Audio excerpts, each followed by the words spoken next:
Hello everyone and welcome to day 2 coverage here at the 2015 Ledgestone Insurance Open presented by Discraft. I'm your host Terry Miller, the disc golf guy. We are out here at Sunset Hills.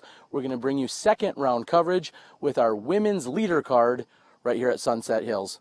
We've got Valarie Jenkins in the lead. Also on the card, Katrina Allen, Jessica Weese, and Ragna Bygde Lewis. We're going to get to the action in just a few moments. You're watching live disc golf right here on SmashBoxxTV.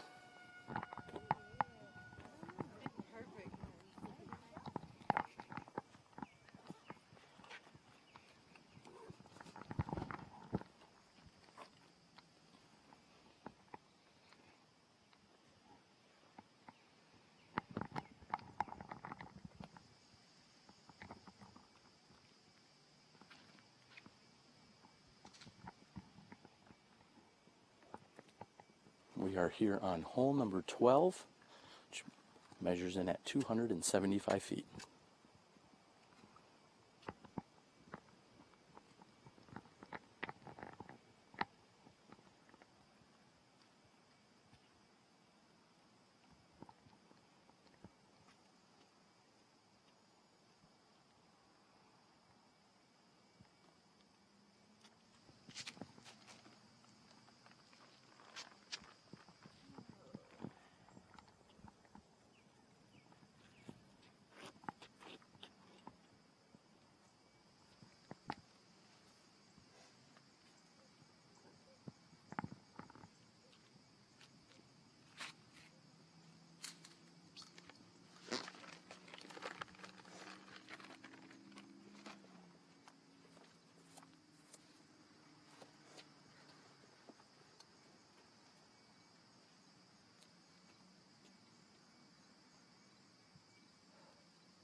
And again, welcome everyone. We are here on hole number 12.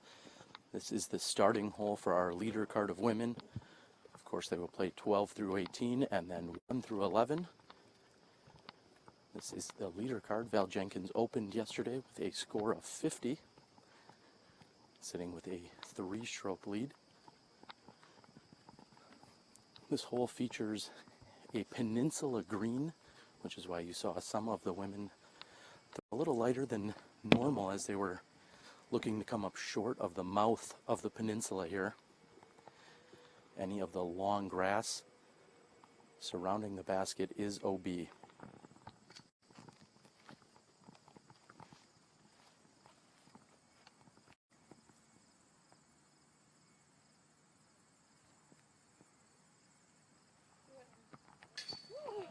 And right off the bat, Val Jenkins with a fairway ace here on hole number 12. Gorgeous shot by Val Jenkins. There is not a better way to start off your round out here today. Ragna says no one likes to show off, but I think at SmashBoxxTV we do. We hope you are enjoying it. What a great shot by Val Jenkins.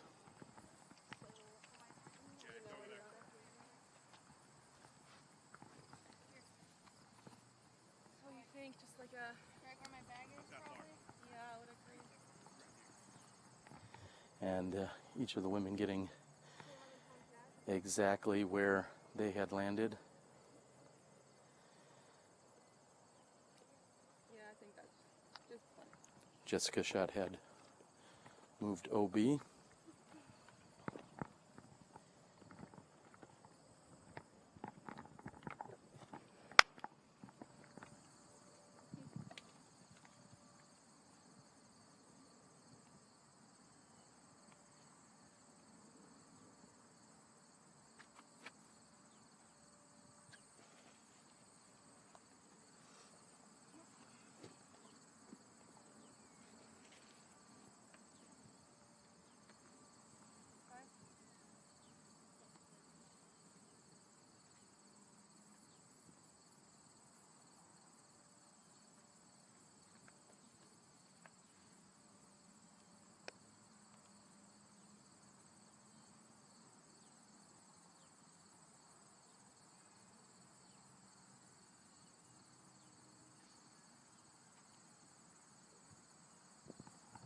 And Katrina's par effort comes up short and left.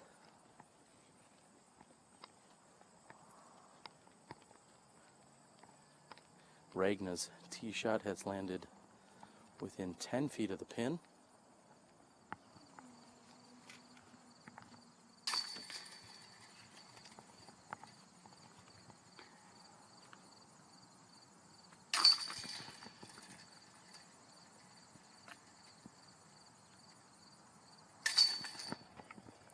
And immediately here on our first hole, we see Ragna and Valarie both with birdie twos. Katrina and Paige, after both traveling OB, are going to find themselves with fours. Apologize if I misspoke there. Jessica, I'm so sorry. Both Jessica and Katrina with bogey fours here to start the round. Twos by Valarie and Ragna.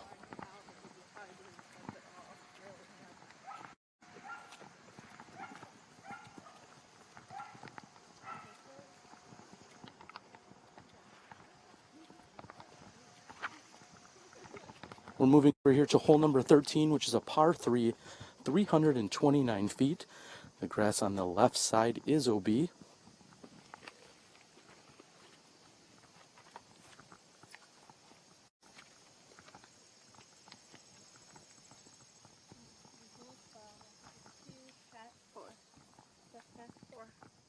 Ragna, 2.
And Val with a nice low drive comes up short of the pin.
And all four women coming up slightly short of the pin, certainly accounting for the overhanging trees that guard the basket.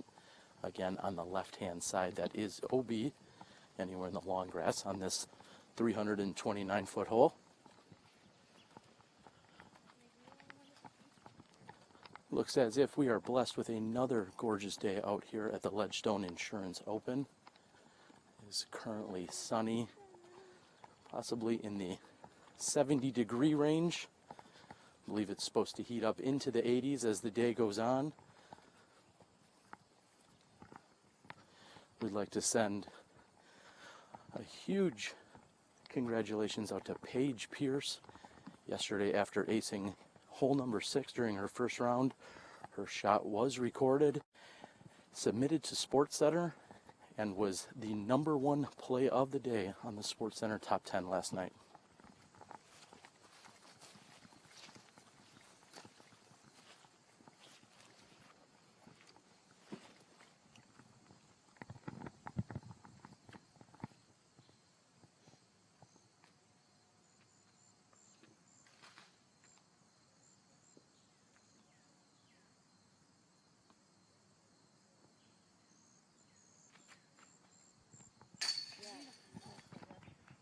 And Jessica from outside the circle capitalizes on the birdie attempt.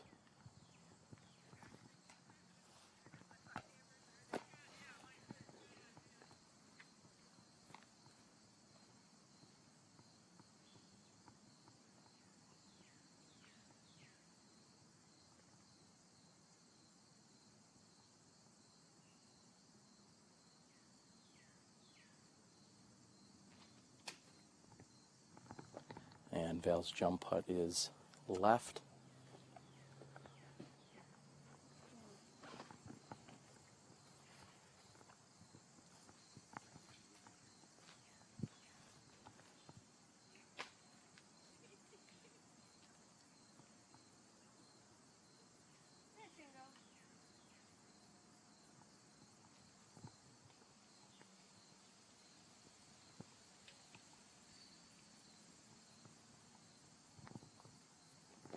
And with an awkward stance, Katrina finds herself on the right-hand side as she was pushed up against the tree there.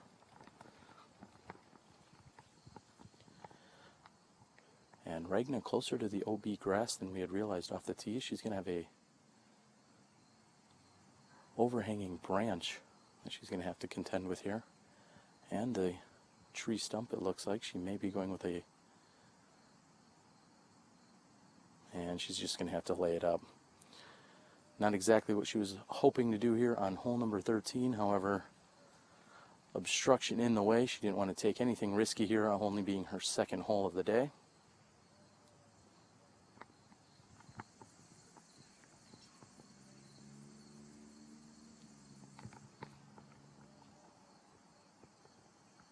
And Valarie is waiting on the second card as they are off in a distance. We're seeing Holly Finley off to my right.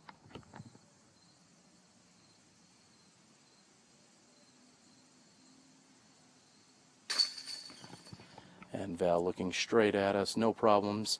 She'll clean up for the 3. Allen will do the same, as will Ragnar. 3 pars and the birdie by Jessica Weese. We're going to move over to their third hole, hole number 14.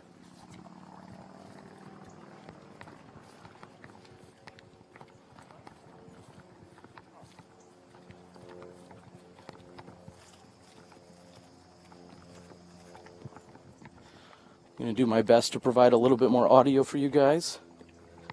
Hole number 14 is a par 3, 397 feet. The grove of trees on the left is OB. The fence line on the right is also OB. There's a mandatory orange flagpole near the tree.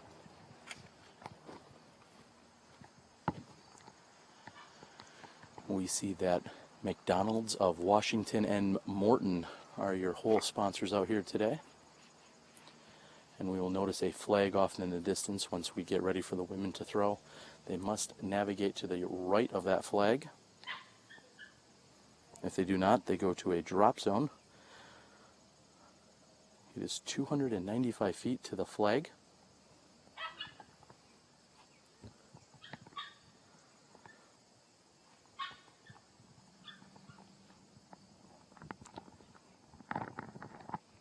We are, of course, glad you could join us here this morning as you're watching live disc golf right here on SmashBoxxTV. This is the second round as our women leader card is out here at Sunset Hills. It is a gorgeous Saturday morning.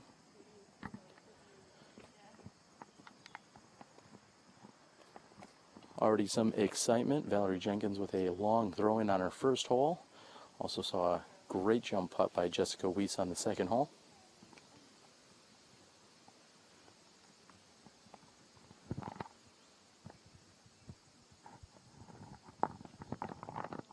Allie Finley lining up her approach, what will be her third shot.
And in just a few moments, as the second card clears out, we'll be teeing here.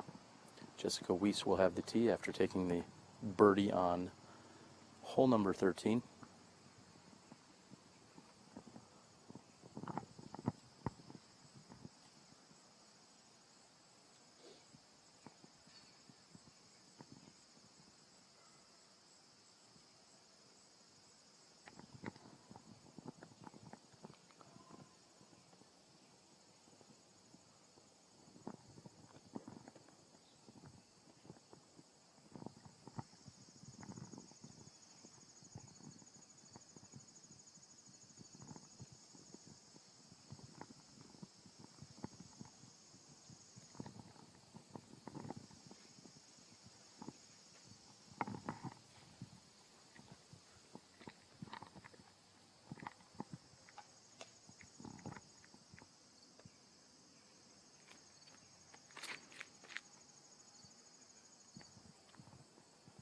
And Jessica with a forehand here off the tee, making sure she's got a good angle to attack the basket from the right-hand side.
And Katrina with a beautiful flex shot. Getting a little more distance than the rest of the women.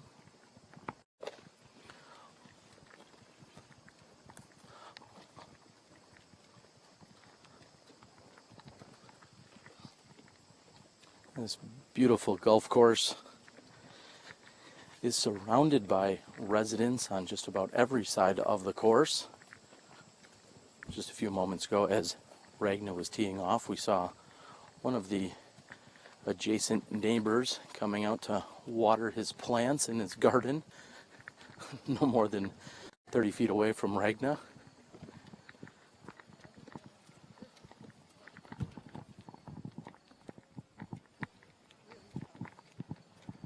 Please go out and share the link. Let everyone know that you're watching live disc golf right here on SmashBoxxTV.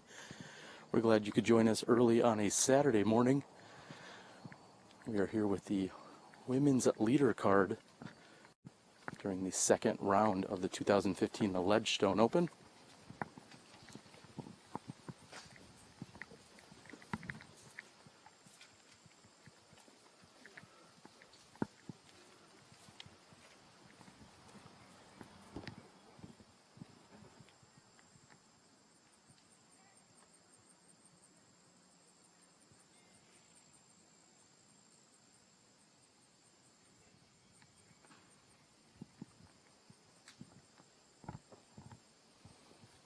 Valerie's shot is right of the pin. Takes a little bit of a skip for her.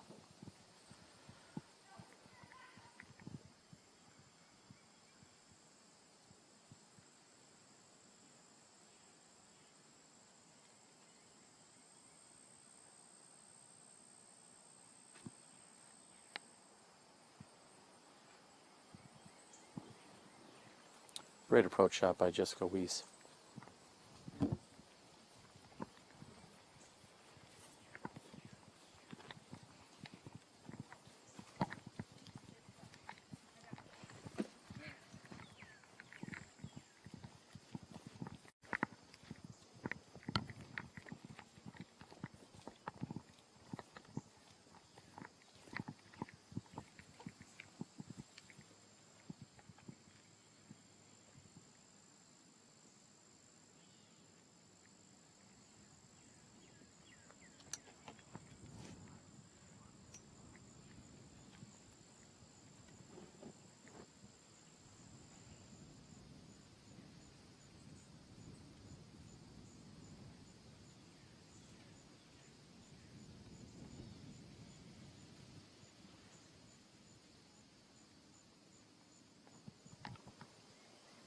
And with approximately 100 feet to the pin, Regna hangs it out wider than she was hoping for. She gets caught up by one of the protective trees here on the right side.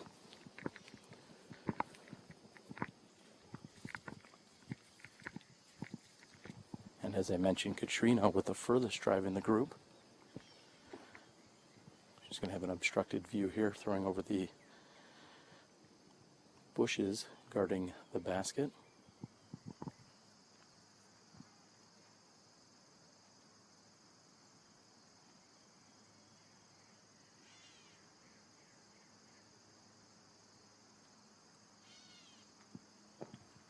And just short, she lands directly under the pin.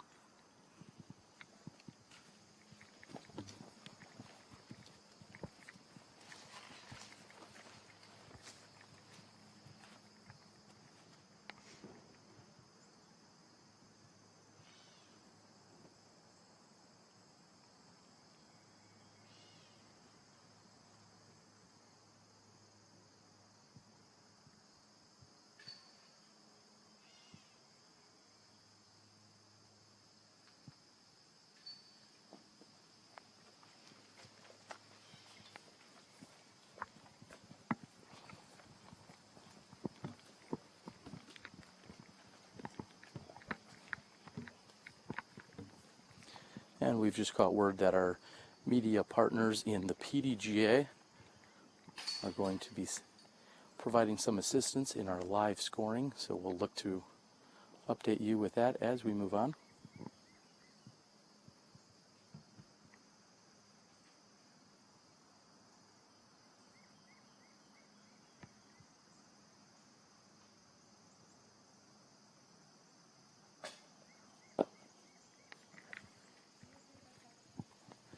And Val's putt is high and off the top of the yellow in of a basket.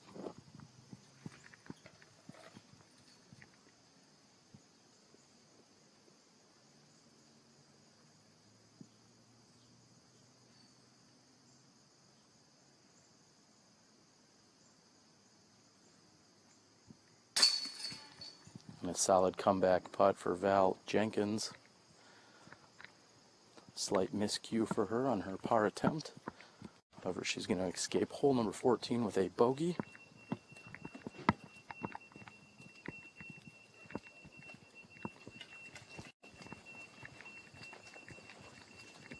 See a number of golf carts buzzing around. I know anytime you come out here for a casual round, you are able to rent a golf cart.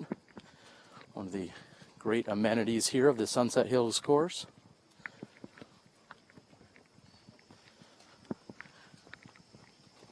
We're moving over here to the relatively short hole number 15, measuring in at 229 feet.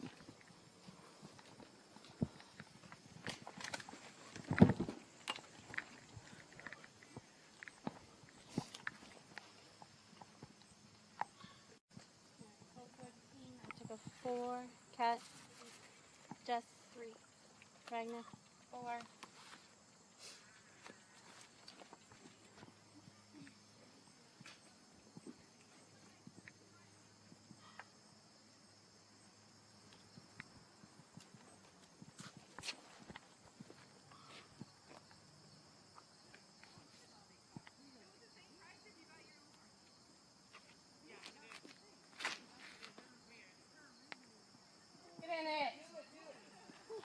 And Jessica Weese with an ace from just right of the pin.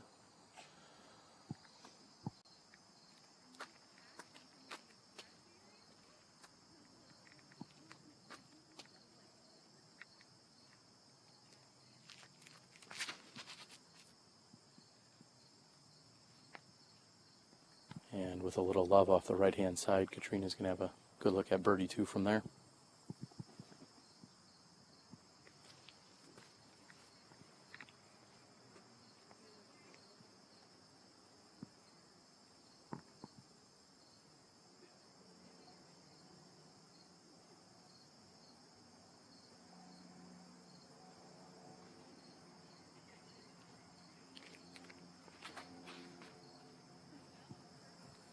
Valarie Jenkins also heading right at the pin, just a bit deep.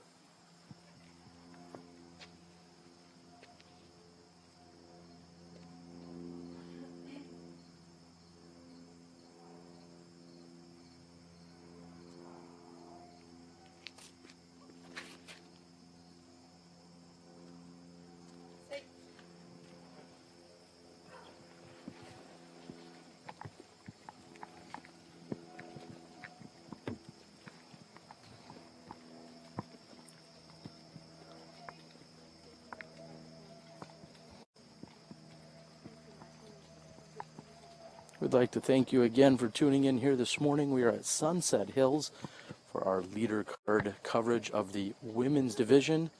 This is your 2015 Ledgestone Insurance Open presented by Discraft. I'm your host, Terry Miller, the Disc Golf Guy. Live coverage here this morning.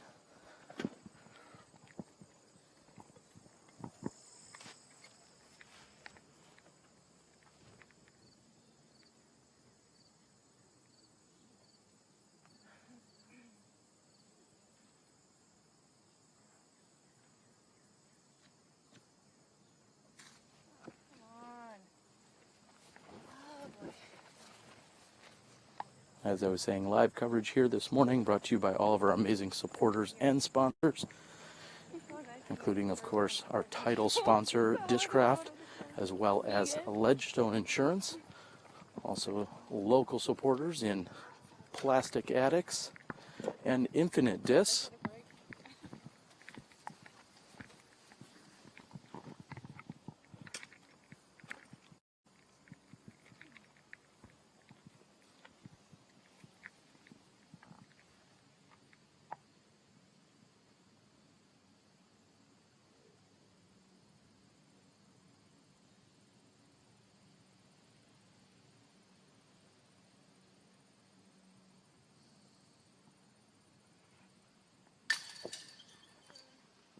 And Weese's jump putt is left side.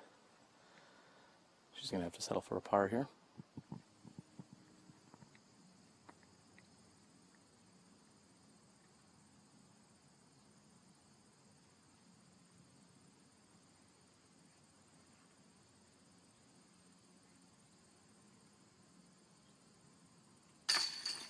And Bygde with a great putt here to save her par.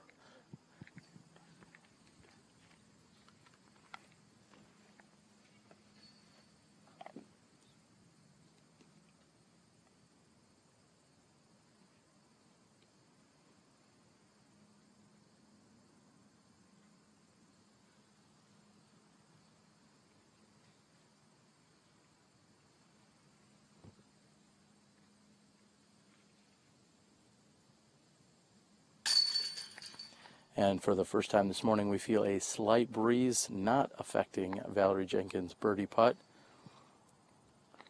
She'll take the 2 here on hole number 15. And Katrina Allen with bag on her back, able to clean up, also take the 2. And Jessica and Ragna will tap in for their 3s. We've got a short walk over to hole number 16. We're going to be back with you in just a few moments after a word from our sponsors.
How you doing? It's Nate Heinel with Ledgestone Insurance.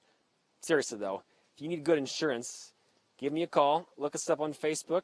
Our website is ledgestonegrp.com. If you live in Indiana or Wisconsin or Illinois, I guarantee we can save you money most of the time. So look us up, give us a call, support the title sponsor of this event for the 5th straight year.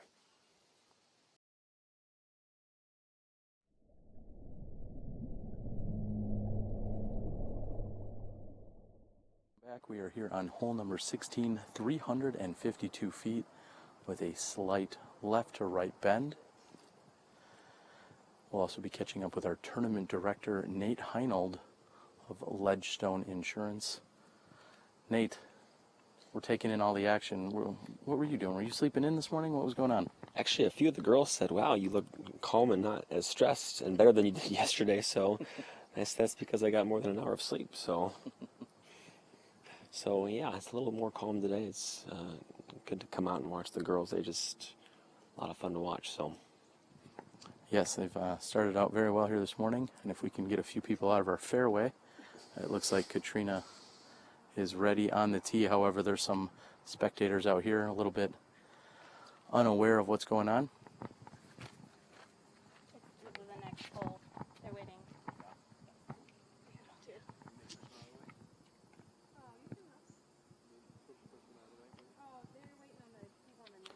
The next hole plays someone across this fairway, so not necessarily hurry, as we know we're going to be held up when we get there anyway. Looks like they have moved out of the way, and just a few moments here we'll have Katrina Allen.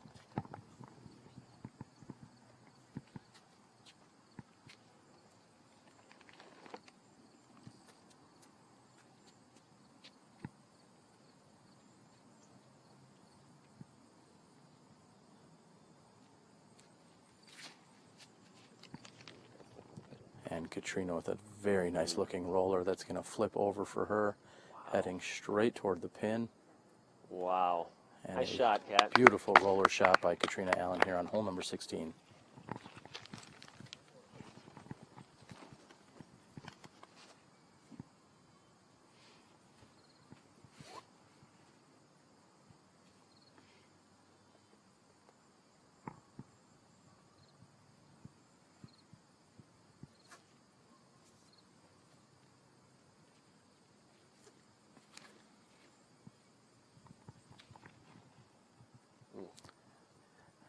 And Val gets caught up on that right-hand side, which actually pushes her left toward the fairway.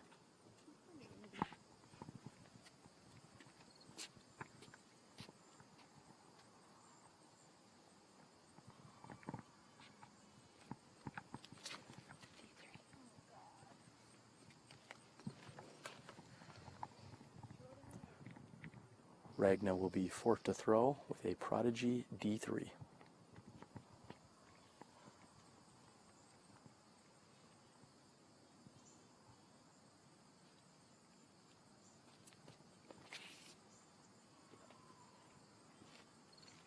I should have tried that too.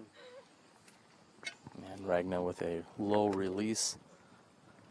Hurry, I'm playing safe. Actually, she just updated me telling me that she was playing safe. So that is certainly one of the strategies out here. I know that Jessica's probably a little disappointed as this hole sets up perfectly for her forehand, as she is one of the most dominant forehand throwers in the entire women's open field. I'm sure she wasn't pleased with her effort here. See if she can get up and down, save her par. Nate, as you said yesterday, it's in the books. We've got our first round and first couple rounds for some of the divisions. Seems like everything went pretty smoothly yesterday. Let's catch up with you in a moment after Jessica approaches here, and you can let us know how things went.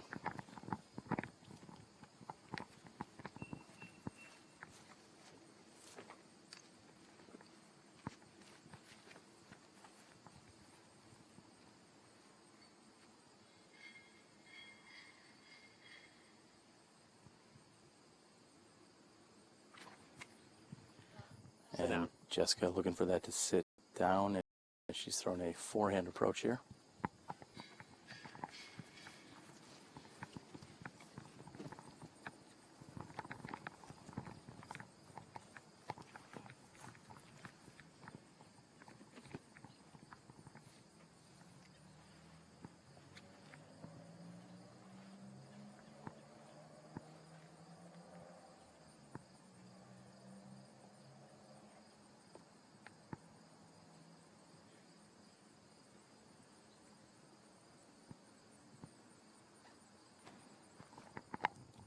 Val approaching, taking the hyzer route with her AVR.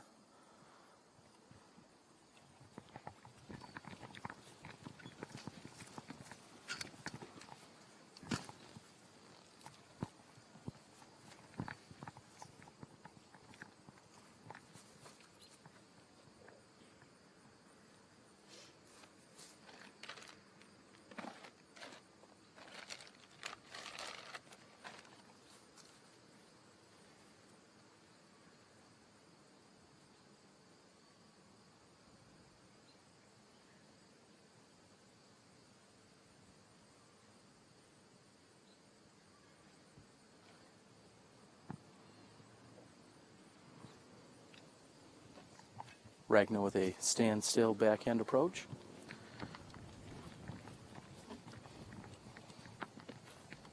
Again, Katrina setting herself up very nicely here with the roller shot off the tee. We're also feeling a little increase in the wind, which is blowing over my left shoulder to the right,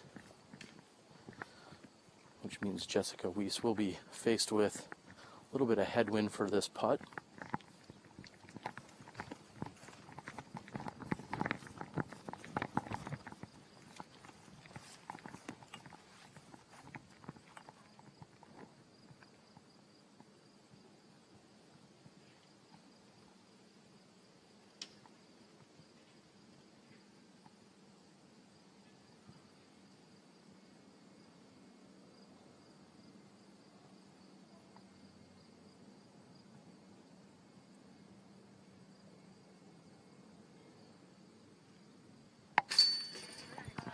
And just over the edge and in, Jessica is able to save her par here. This leaving Katrina Allen with the sole birdie opportunity left here on hole number 16.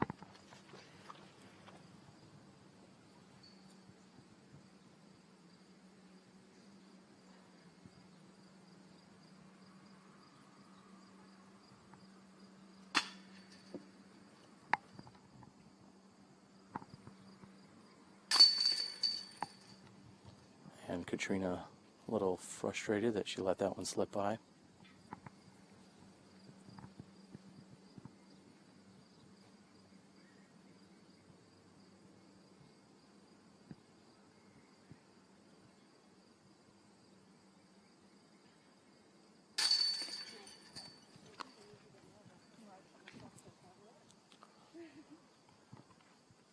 Ragnar in for the par, as will Val Jenkins. And we find 4 pars here on hole number 16. We're going to get into position for hole 17. Also do a little conversation here with Mr. Nate Heinold. And Nate, a little earlier I ran into the owner, Jerry, out here at the golf course. Very welcoming, very friendly. Tell us a little bit about the relationship the disc golfers have had out here at the park. It's been phenomenal. This is a very new course, and as golf has become, I wouldn't say less popular, but as golf has declined from its peak maybe 5 to 10 years ago, golf courses have looked for other ways to make some money, and the relationship here has been phenomenal. The course is great, and Sunset Hills has been very welcoming to disc golf and very excited to host the event, and he's been very accommodating to us. Well, it has been a beautiful park from what everyone has seen thus far. Now, it is also a relatively new establishment. Who were some of the driving forces to make this happen? Seth Friedrich was the course designer, and he's built this, and he's had a nice staff to help him. Greg Freeman, Chuck Wallace, they've put in a lot of effort, but Seth is, he has a day job just like me, and he's out here a lot. That's a lot of what the area is about. Kip Taufer has a day job, and he spends 4 hours a week at Westwood, and so that's just kind of the mentality disc golfers take around here, is spend a lot of time at the course working and not enough time playing. So, but Seth has been the driving force here. Yeah, when we came out here to test for signal levels a few weeks ago, I met up with Seth, and when he had talked to me about the development of the course, he basically said, well, there wasn't one close to me, so I got this one put in. And sounds like he did, as you said, most of the labor, most of the efforts out here, with a few people helping and supporting him. So it's great that everyone has a chance to play. How many other courses are in this direct vicinity within, say, 15 or 20 minutes of here? You have McNaughton. It's just 5 minutes down the road. There's 2 courses in Morton that are about 10 miles away. We have 8 permanent courses in the 20-mile radius, and we have 5 or 6 more 9-hole courses. So it really is, I wouldn't say a mecca of disc golf, but it's becoming a driving force in the Midwest. And we just installed a new championship course, 10,000 feet in the woods, Wildlife Prairie Park, and it'll have shorter tees, but that'll be a very good challenge. So that's in a state park, and it's gorgeous. So we're really, the tournament is driving a lot of, I think, people to get out and go install courses, which makes my job easier to use some phenomenal venues. So. Yeah, and yesterday was a very exciting day. Of course, the opening round. Some of the divisions, in fact, played 2 rounds. Sure. And then today we're having all the amateurs starting up their tournament and get things going. But last night when I was over at your house where we were staying, that's where we got to see Paige Pierce featured on SportsCenter. What does that feel like for you as a tournament director, knowing, I mean, she threw the good shot, not yourself, but she threw the great shot and featured here at your tournament. How does that feel? It feels great, and Paige is awesome, and I'll give her a big hug for getting my company name on SportsCenter and tournament name. But as you saw me there, I was thrilled. I was very happy, and it was just a joy to watch. So. Yes, it was very exciting. As we said, we've seen a number of different hole-in-ones on SportsCenter throughout the year, and not only to have her featured as number 1, but also the first female disc golfer to be featured in the SportsCenter. Very deserving. She's our current world champion. She's the number 1 rated player in the world, and she's out here battling it out right now. So very, very deserving and very exciting to see. I think I see her dad as a caddy today, so she's got some family out here supporting. Let's hear about some of the support and some of the people that are making this tournament possible for you. Sure, yeah. Ledgestone Insurance is the title sponsor. They've been that since the day one. They've been phenomenal. If you need a quote, give us a call and we'll save you money. And if not, that's just not going to happen. So, but Discraft, of course, this tournament had $12,000 out of cash last year. This year it has $65,000 out of cash. So Discraft was the primary reason for that. So City of Pekin, City of Morton, Peoria Area Convention and Visitors Bureau, City of Eureka, they've all been phenomenal. So they're just great towns that step up and say, we want to accommodate you, we want to make this happen, make the people feel very welcoming. So we're really excited. We have a large St. Jude raffle. We're giving away 18 custom baskets with number plates, maroon powder coated. They'll be given away Sunday afternoon, so you can buy raffle tickets at the players' party tonight, or you can talk to us online and we'll get you set up if you're not here, and we'll make something happen. So that's St. Jude's just a wonderful charity. So. Yeah, and everyone that you had mentioned as their supporters, all the towns and the cities, also obviously all of our online supporters, all of the commercials and other sponsored ads that you're seeing, all helping make this possible. And we're just so glad to have everyone. In just a few moments, I think we're going to see our second card. They're going to be teeing off. We're going to go ahead and give you some of their action. It's a lot better than us standing around and just talking to you guys all day, but we're going to catch up with the second card, and we'll see what they're working on. We're also working on the live scoring again. The PDGA, this is a national tour event, the second to last national tour event, so they're all vying for their positioning and jockeying around, trying to get all the points that they can to crown our national tour champion. They're working with us, and we're going to have some live scoring that I will be bringing you, as well as showing it to you on the broadcast for everyone that's out there at home that's able to tune in and watch all this sweet action. So you think they would prefer to watch these nice, beautiful girls over the two of us? Yes. Okay. Let's get to the action. We're going to move right over here and catch up with our women in just a few moments.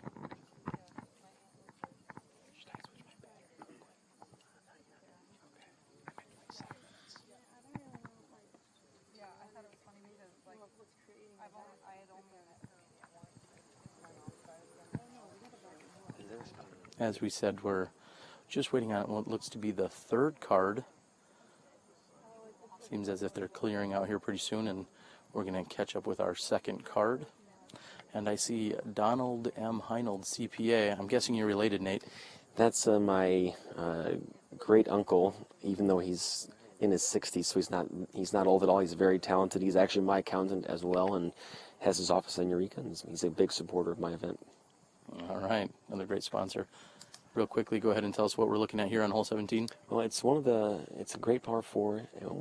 Don't go left or it's out of bounds. Don't go right. You have no angle to the basket. It's a very protected green. You want to stay as far left as you can without going OB.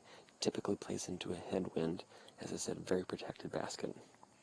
We have Owen Scoggins on the tee.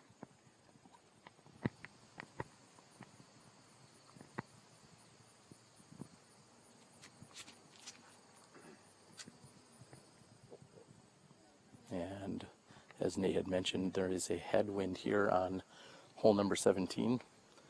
Certainly exaggerating Owen's understable disc that she was throwing.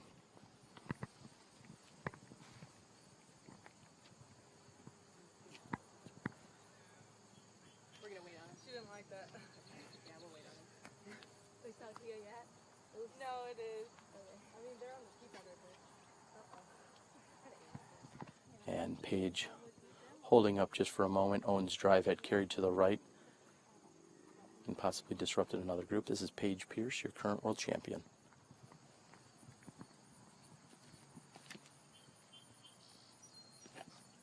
Nice. Very nice. Perfect shot.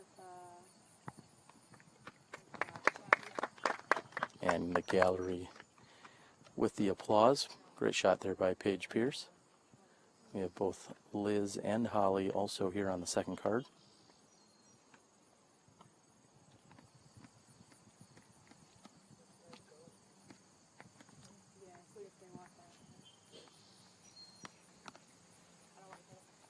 Paige, I'll walk up there.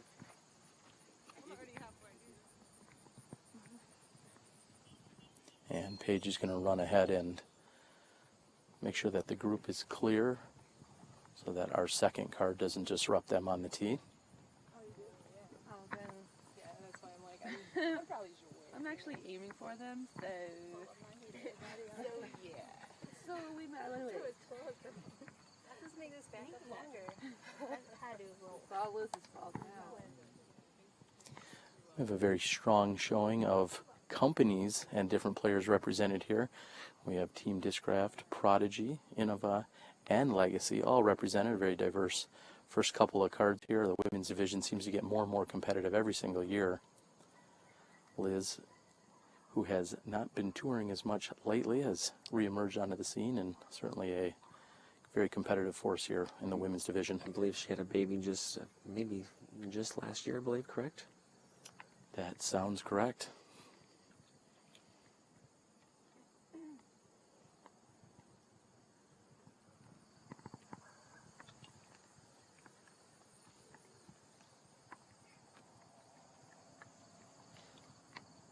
This hole can be a little challenging with backouts because the 18T is about 200 feet to the right, and when it is into a headwind, it is good to wait just so there's no distant turnover and disrupt our players on hole 18.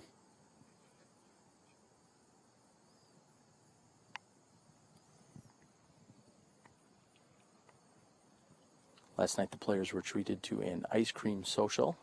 I of course abstained from that now that I'm on my no ice cream diet. I did not abstain, so that was my dinner last night. So That's about all you had time for today. After the rounds, what are some of the activities going on here for the event? yeah, we have a massive fly mart at the host hotel. We have the player dinner with spaghetti, salad, and garlic bread, and great food.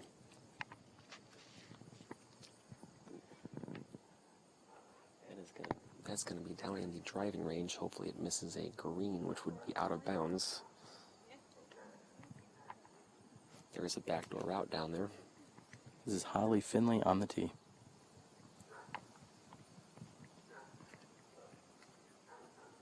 That headwind just ate up all of those discs. It feels like it's 10 to 15 pretty strong here. So, and this is the top part of the course where you're going to see higher winds than the bottom. And so this is a tough hole into the wind. It certainly is. We're going to move down. We're going to follow the second card here. It's great to see such large galleries for the two girls cards here, and I even saw people following the third and fourth card. Great to see the girls getting some support, and they're so talented for the way they can throw the discs are just phenomenal. So. Yeah, very impressive here. The women's leader card, certainly the uppermost echelon of all disc golfers out there. Many people want to compare their skills to the men's, and I would say any one of these women throw just as far as the men out there on the tour. Paige Pierce, I know, can rip a disc anywhere between 400 and 500 feet. She has just this amazing compact form. And we see the same out of Katrina Allen as well, too. Those are two of the furthest throwing players in all of disc golf. And you look at how small they are, and the fact that they get it so far is just even more incredible.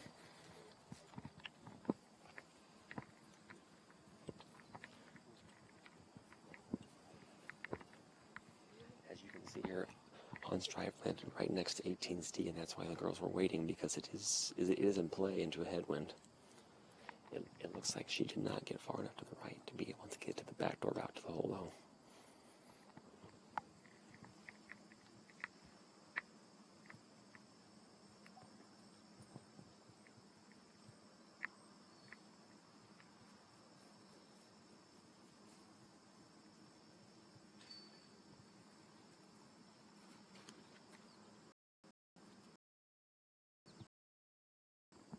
On throwing her Icon Outlaw.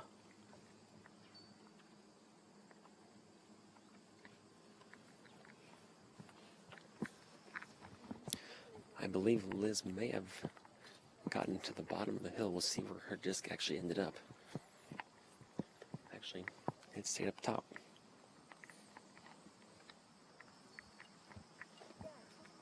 And this basket, of course, very protected here by the trees. What is she looking to do from this position where she's at? Really, she either needs to throw a hyzer through this little gap to the right or play a sidearm to the left here. There's not much else she has unless she can go over the top.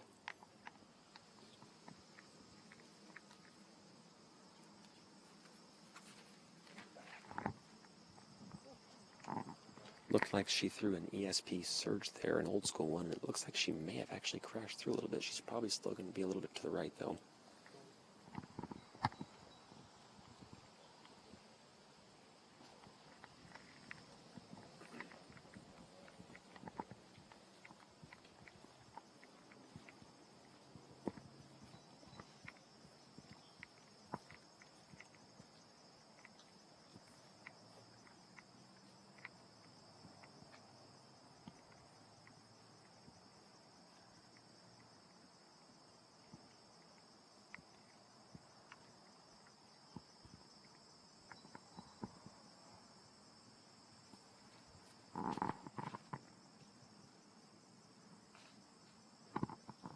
It sounded like that one actually got through a little bit. She may have an outside chance at a birdie 3 there.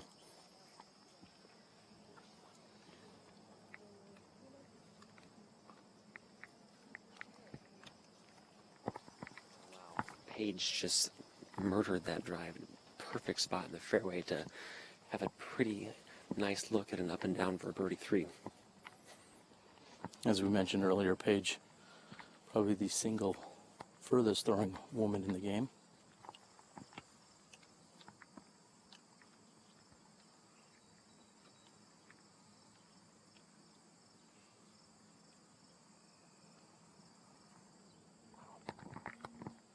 And it looks like that was parked for her birdie 3.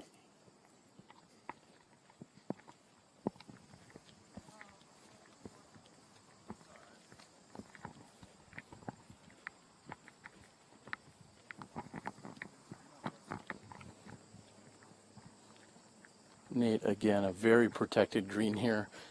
Really want to put yourself in position to be able to even look at this pin. As you said, Paige had done so very nicely when you come up short and right, like we saw the other 3 women. Just makes for a very challenging approach shot. Yeah, if you're not on the left side, you're going to just have to get lucky to get through. And it looks like I do see someone's just did crash through, but much better to be on the left-hand side here, obviously.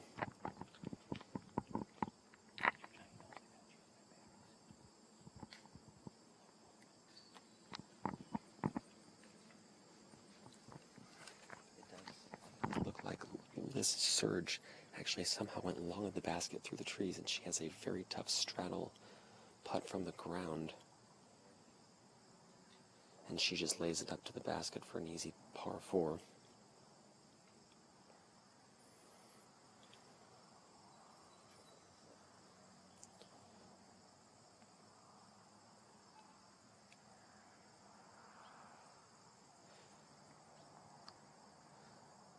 Looks like it's on there in the woods, putting for her 3.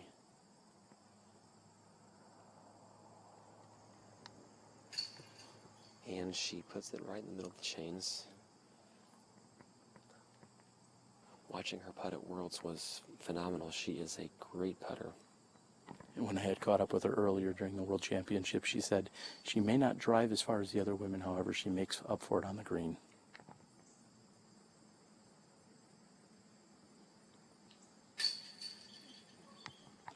And off on that right-hand side, Holly, that one may come back to bite her a little bit. I know that's normally a putt that she would make.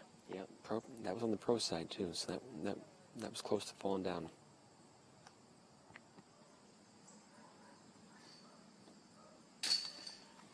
And Paige, no problems. What a textbook 3 here. She's going to take a birdie and pick up one on her competitors. Yep, that was as good as you can play this hole. All right, we are going to be back with you with our leader card in just a moment. Stay tuned. You're watching live disc golf right here on SmashBoxxTV.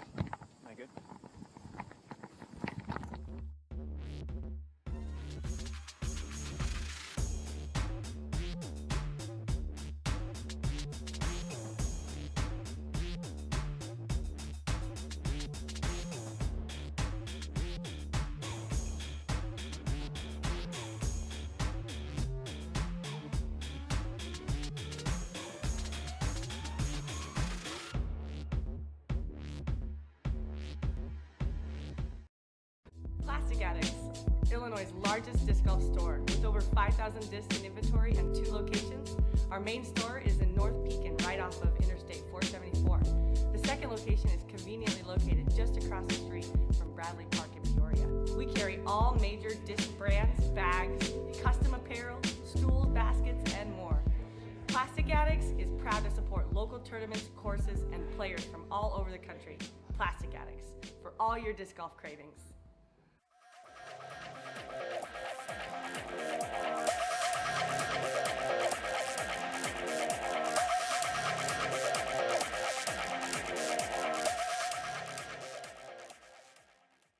Karina Allen on the tee here on hole number 17. We just watched Paige Pierce with a textbook 3 taking the birdie.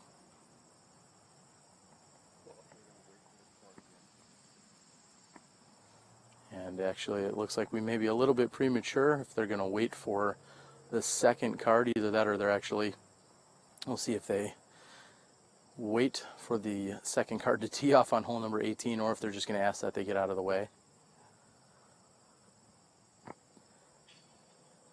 I see our leader card is attempting to navigate, maybe direct a little bit of traffic so that they can throw their tee shots. And Katrina confident in her throwing. Looks like she's ready to go.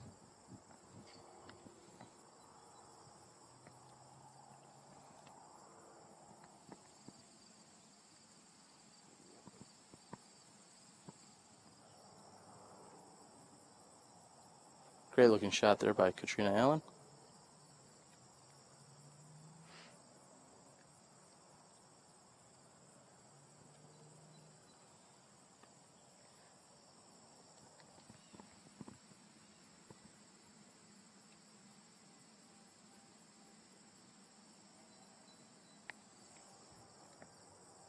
And Valarie Jenkins with a slight flip-up shot right onto the middle of the fairway, again putting herself in great position.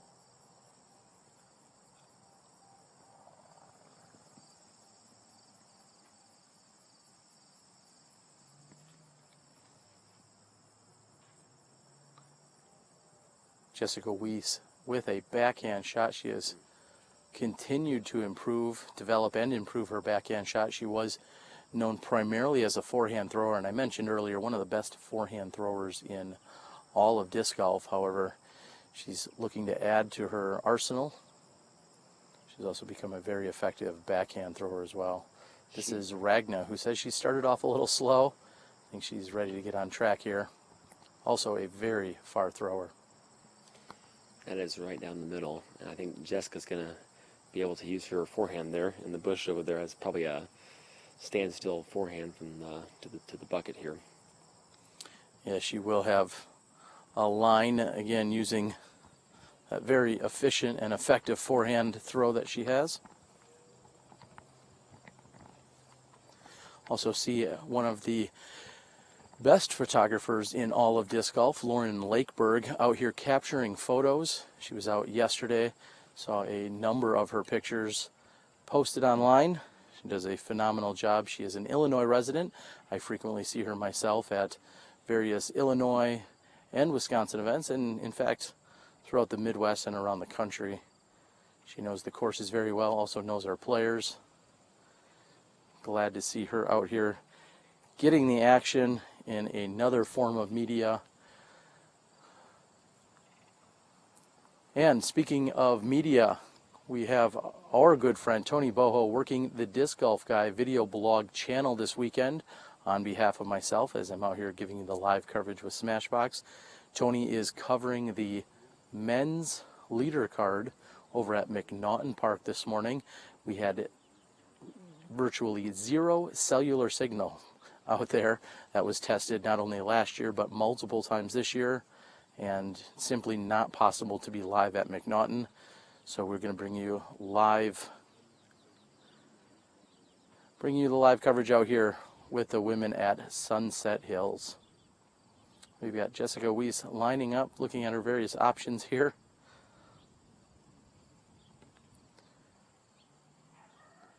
Our PDGA leaderboard, on-site leaderboard that is, has arrived. We're able to give you some more updates more frequently.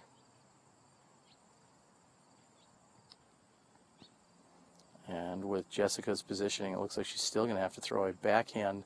This is going to be a very challenging shot.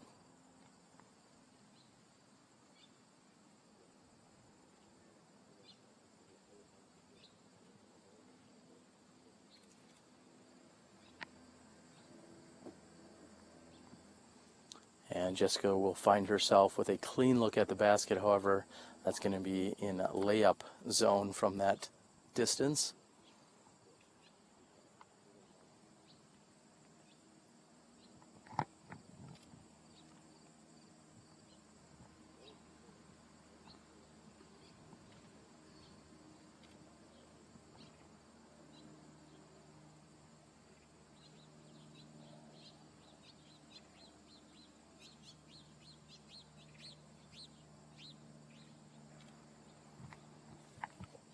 And Valarie with a turnover shot heading straight toward the pin. She's going to be on the right-hand side. If that's slowed down for her, she's going to have a look at a birdie putt from there. Katrina Allen just a few feet in front of Valarie's lie.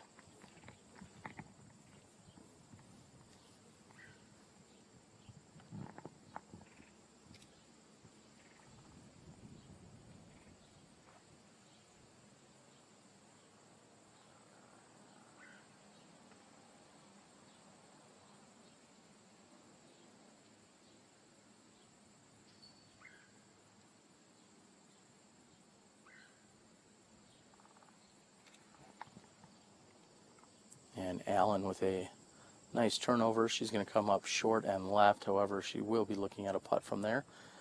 Ragna with the furthest drive in the group, approximately 25 feet in front of Katrina's lie. As you can see, Val Jenkins sitting at 8 under par. Allen sitting at 4 down. Jessica Weese at 3 down. And Ragna Bygde Lewis sitting at 2 under par.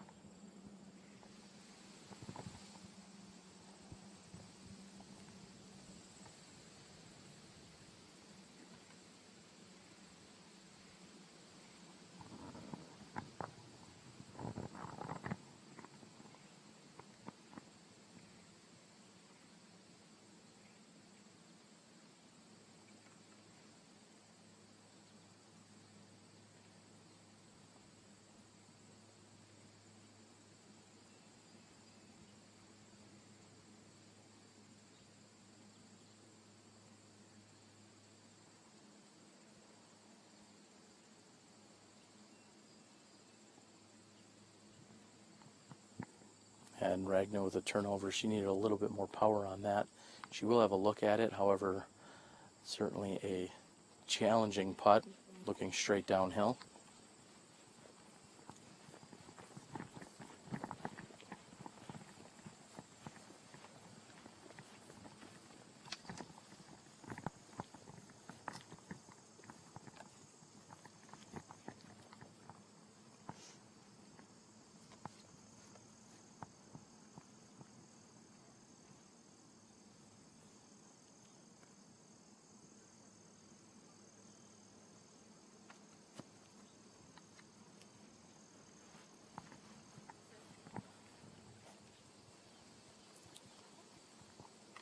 Jessica approaches to within 10 feet of the pin.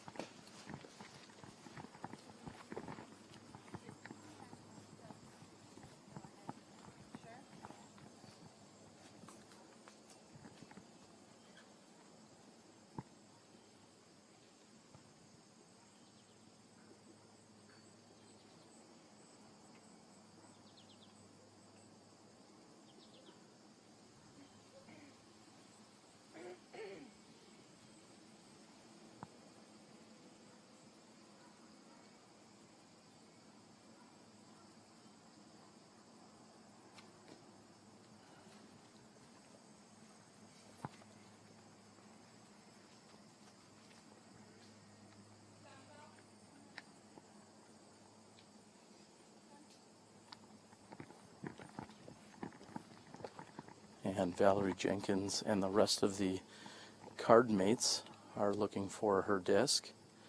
We saw her purple rock with turnover come toward the pin. However, it looks like she had gotten past this clump of trees on the right hand side. She's going to be looking at an uphill putt. Looks like she may have some trees and other obstruction between her and the pin. Not sure if this is going to be clean enough for her to actually run this putt. She's got to step out to her left-hand side. This is Val Jenkins for 3.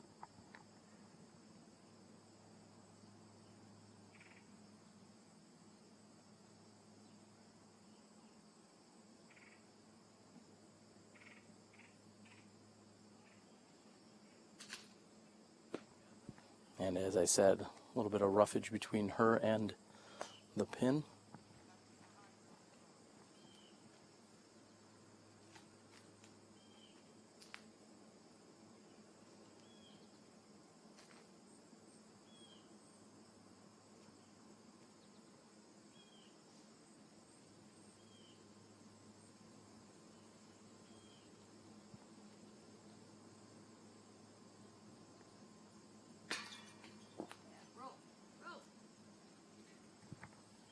And after an extra flop or two, Katrina's third shot finally sits down. She's going to be putting straight back at us.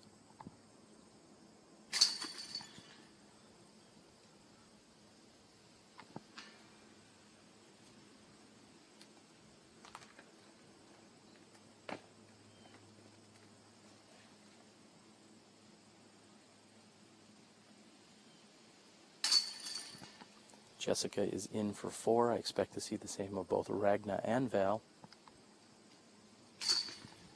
And this par 4 relinquishes no birdies to our leader card. We're going to move over and catch up with them on the tee of hole number 18. We're going to be back with you in just a few moments after a word from our sponsors. You're watching live disc golf right here on SmashBoxxTV, the Ledgestone Insurance Open.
Hole number 18, 383 feet, par 3.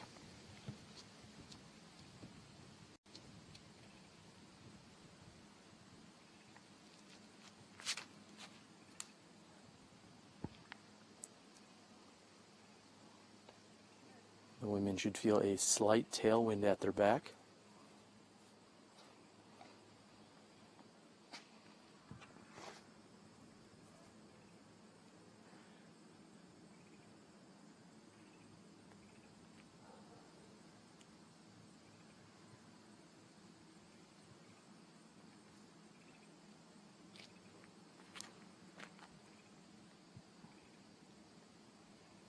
And Valerie's drive with a little bit of a wind bounce comes up short of the pin.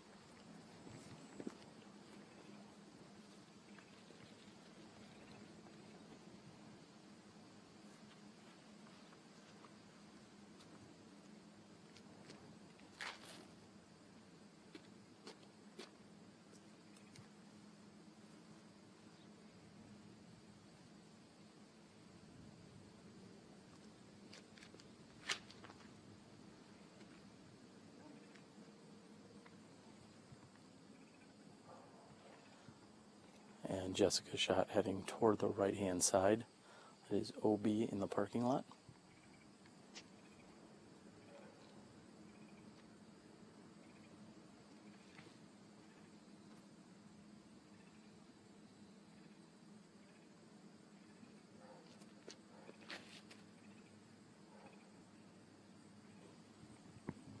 And Ragnar's shot is finishing just on the left-hand side.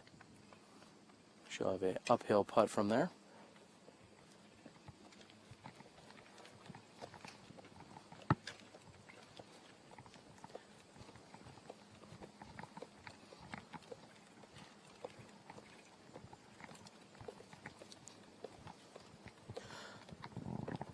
Again, I'd like to welcome everyone to our live coverage here of the second round. We are with our women's leader card in Valarie Jenkins, Katrina Allen, Jessica Weese, and Ragna Bygde Lewis. The women had started on the hole number 12. We are just about wrapping up hole number 18. Obviously, they will play 1 through 11 to complete their round. Valarie Jenkins started out the round with a 3-stroke lead this morning, and immediately on the very first hole threw one in from more than 100 feet, carding the birdie 2. Both her and Ragna opened the round with birdies. In the meantime, we had Jessica and Katrina both go OB on the very first hole and carding bogey 4s. So 2-stroke swing for a couple of our competitors to open the round. Approximately 1/3 of the way through, and we want to remind you that if you use LIS10, if you go out to plasticaddicts.net, you'll receive 10% off any of your Ledgestone purchases, all part of Plastic Addicts support here of the 2015 Ledgestone Insurance Open. Johnny Harrison has 2 shops in the Peoria area, so if you're online or in the Peoria area, make sure you stop in and thank him for the support.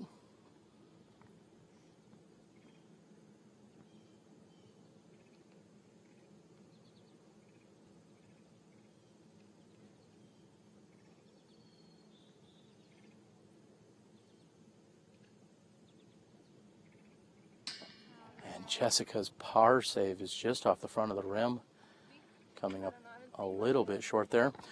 As always, we want you to interact with us on the chat board. We know there's a number of people out there having a good time talking about the round as well as our players. Please go out and like us on Facebook, subscribe to us on YouTube, and share this with all of your friends on all social media.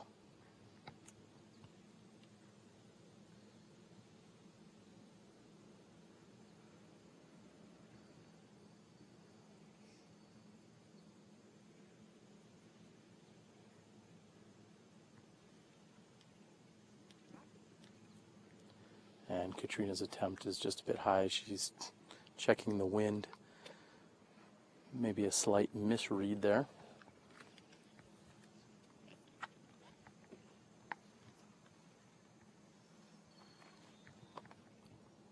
Ragna lining up to putt next.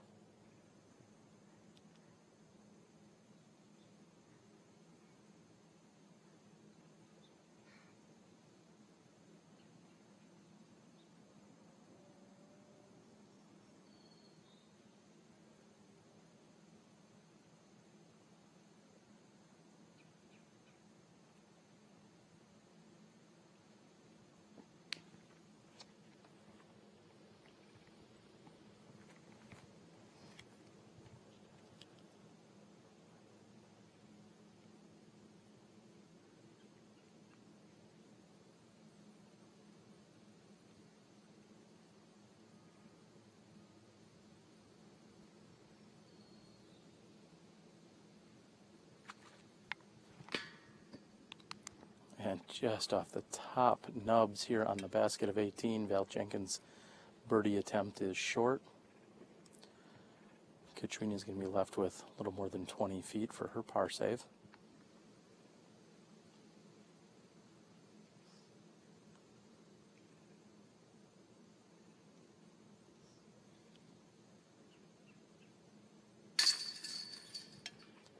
And Katrina is in. Very beautiful hole number 18, as the women will all be tapping in. We have 3 pars and a bogey after the OB stroke by Jessica Weese. We're going to stand down for just a moment. We'll be back with you after a word from our sponsors.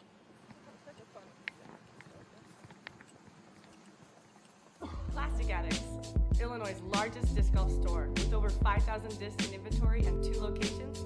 Our main store is in North Pekin, right off of Interstate 474. The second location is conveniently located just across the street from Bradley Park in Peoria. We carry all major disc brands, bags, custom apparel, stools, baskets, and more. Plastic Addicts is proud to support local tournaments, courses, and players from all over the country. Plastic Addicts, for all your disc golf cravings.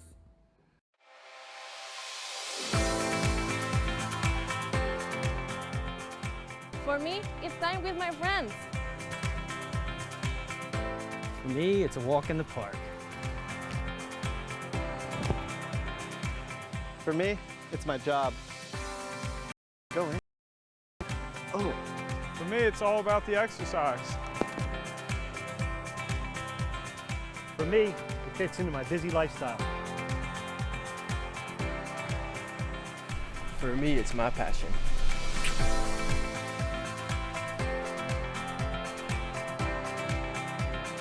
For us, it doesn't cost much to play. For me, it's fun.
Sure. It'll be a couple minutes yet.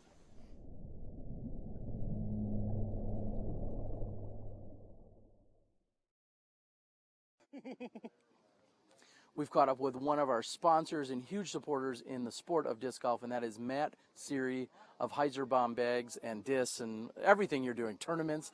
I was thinking about all the things that you do, but anyway, we're here with Matt. But this weekend, you're playing. I am. Tell us about that. Rare opportunity. I actually got talked into it at Glassblown. Madison Walker and Jesse Weese and I were talking, and they're like, man, just take it and play instead of working. So still doing a little bit of work, but at the same time kind of up here enjoying it, get to play and just take it all in. And I've seen you at a number of events. Not only have you had me come to Texas, but I've seen you at the Glassblown. I saw you at the Vibram. You're out there working hard. Tell us some of the new advancements and developments in your life and in the business. Well, besides, so you, like I'd already told you, started June, I went full-time in the sport. So I'm in-house with Millennium up in Kansas. Really just kind of grinding full-time now. Had our newest disc drop just in the last month, the Moab, which is a super overstable 6-speed. Actually, probably legitimately maybe the most overstable disc on the market now. Wow, that says a lot. It does. Already working on next year's Nick Hyde Memorial. Kind of waiting to hear from these guys behind us on whether I get the NT or not. Hint, hint. Right. Fingers are definitely crossed on that one. And then I've got a couple more events still on the works for this year. All right, I'll go ahead and let you give a quick plug since they're watching the Ledgestone event right now.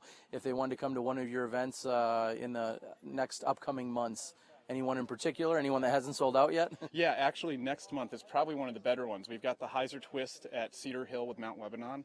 Mount Lebanon is a private course, and we're lucky enough to be the first people outside of Dynamic Discs who helped design the course to get to use it for a tournament. Joe Rotan from Innova and Twisted Flyer is joining me down there to help co-run it. It's a good one. Okay. 3 of the best courses in Dallas. All right. Well, some say I'm one of the busier guys in disc golf, and I know what you're up to. I know you're certainly one of the busiest guys in disc golf. We appreciate all the support, whether it's here at SmashBoxx or at all the different tournaments you've been to. And go on and enjoy yourself. Have a good weekend and shoot some. Welcome back, everyone. I have caught up with our course owner in Jerry Anderson. We're out here at Sunset Hills. And Jerry, you've taken a liking to disc golf. How does it feel? Oh, it feels great. You know, this has been a traditional golf course for years and years, and as golf is kind of trending down, I know disc golf is on the upswing, and so we made a commitment here at Sunset to get involved in disc golf, and we put 9 holes in a couple years ago and put this new 9 on the course in last year. So, yeah, we're certainly intrigued by the disc golf, and hopefully it goes big like everybody hopes it will.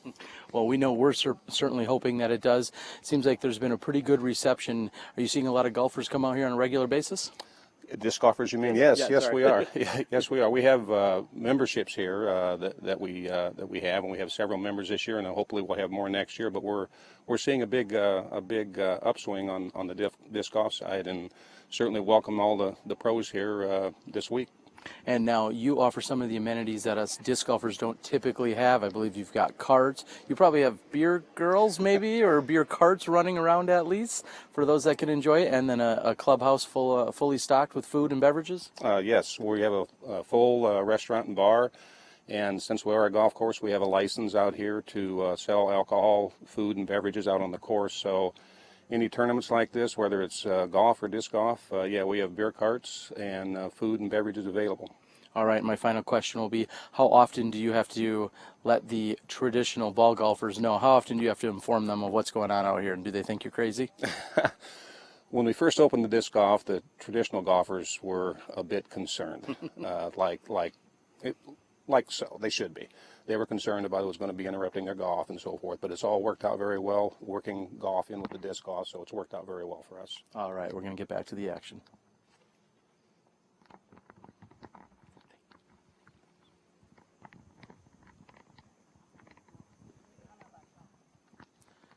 And we are back here as Katrina Allen is teeing off on hole number 1. Next to throw with her champion turn is Valarie Jenkins.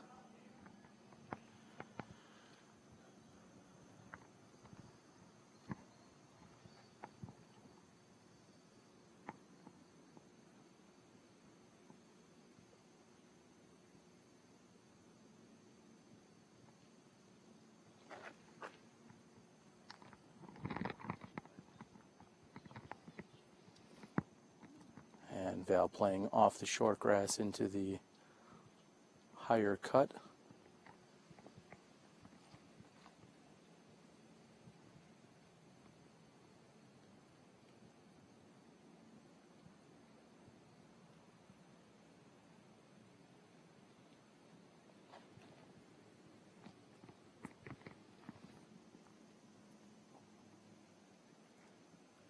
And Ragnar with a little bit more glide on that. Great shot.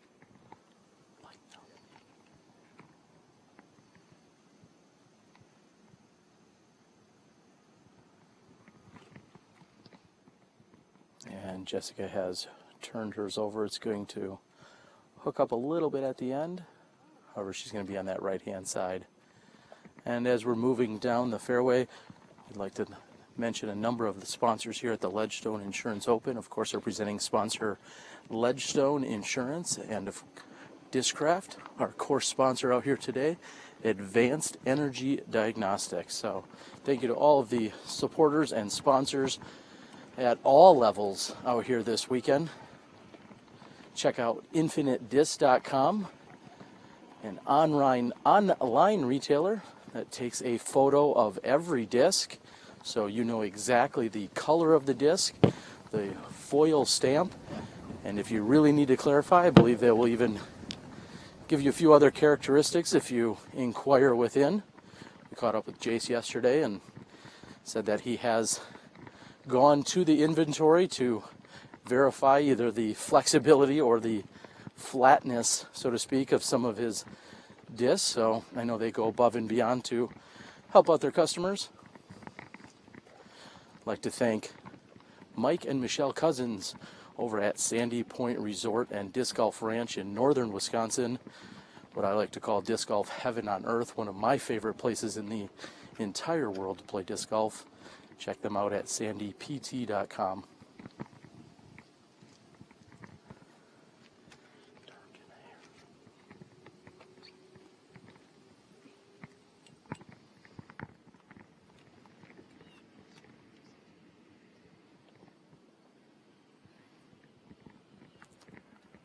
And the women are holding up as we see the second card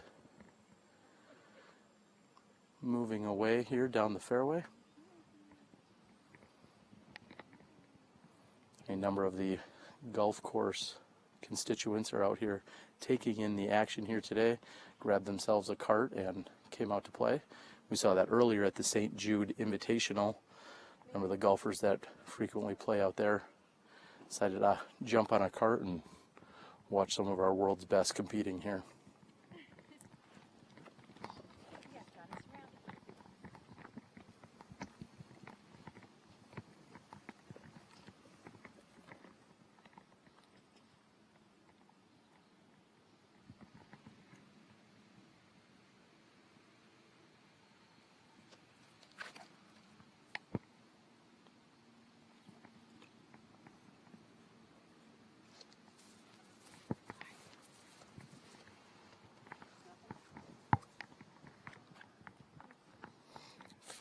Still feel a little bit of moisture here on the grass this morning.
And Ragnar with a last second disc change.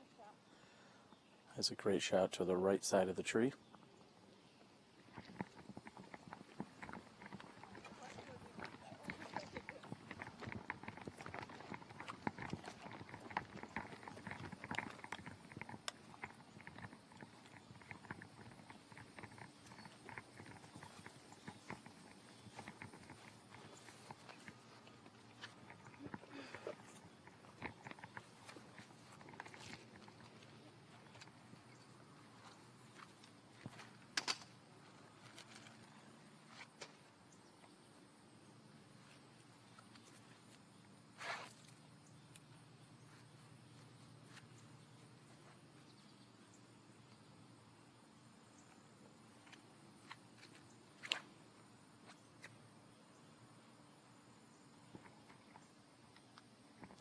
And Jessica throwing a flex shot, looking for it to finish a little bit toward the left side.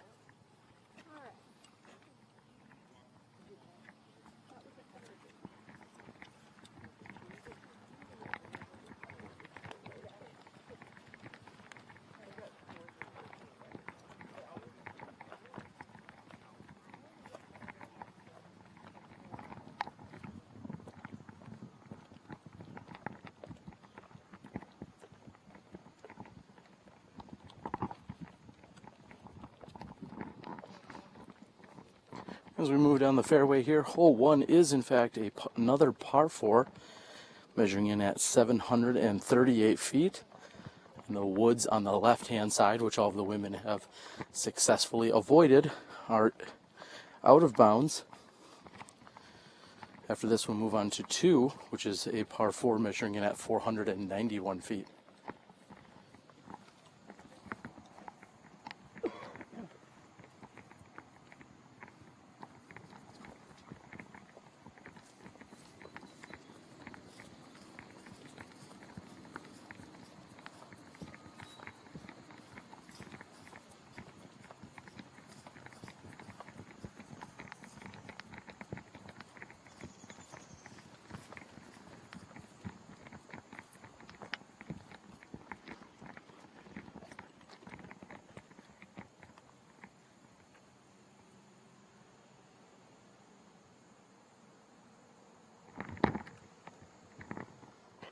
And Valarie Jenkins' shot is coming in a little bit strong. She is down in on the left-hand side. She's come up, looks as if she stayed safe of the water, however. She's going to have some obstruction between her and the basket.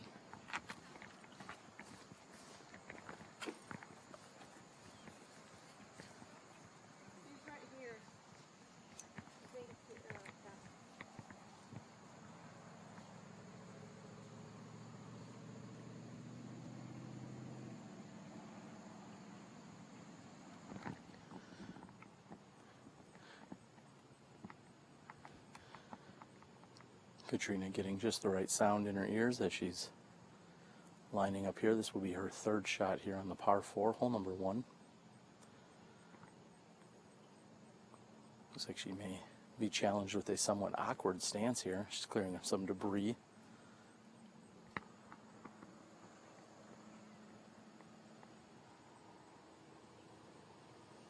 I'd give her about 65, maybe 70 feet from the pin.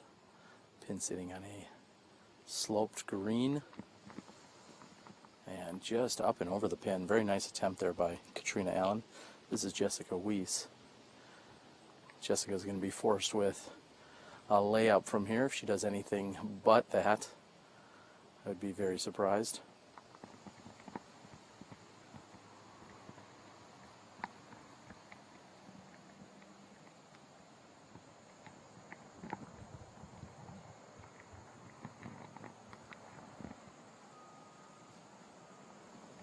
And she has done just that.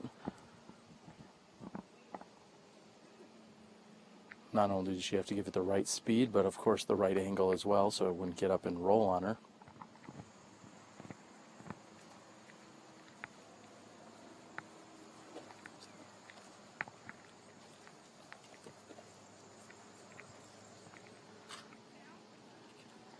And through looking for a disc. I believe it is actually left of where she's standing at the moment.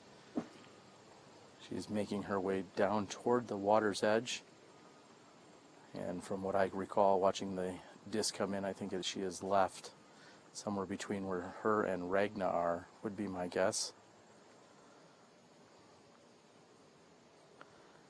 Of course, I have a challenging enough time just giving you mildly insightful commentary. I don't know if I could double up as a spotter, but I certainly believe it is left of where she is, but right of where Ragna is.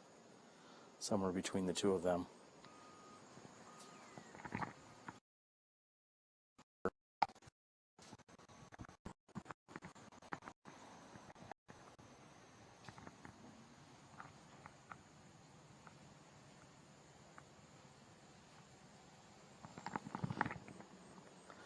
Per PDGA rules, the women have 3 minutes to locate their disc. Once all members of the group have convened and started looking, there should be a stopwatch of sorts that is an indicator of the start. Then they have 3 minutes to locate their disc. I'm going to actually possibly help chime in here in a moment, as I believe it is near where Val was. Val, I thought it was like right beyond you, like in that general area just past.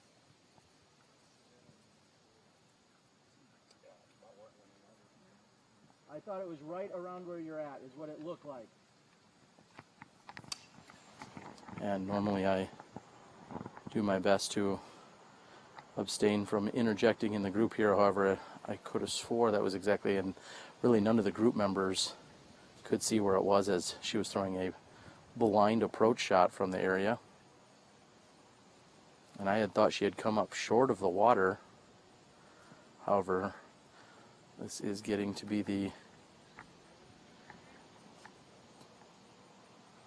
questionable time as to, there's really nothing more heartbreaking anytime you're playing in a round of disc golf that you see the 3-minute rule exhausted.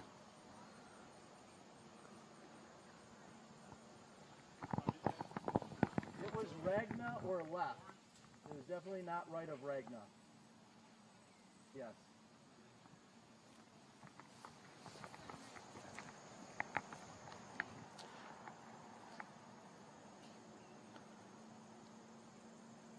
And per PDGA rules, video evidence is not to be used or any part of any kind of ruling as to exactly to make any rules, decisions, or calls.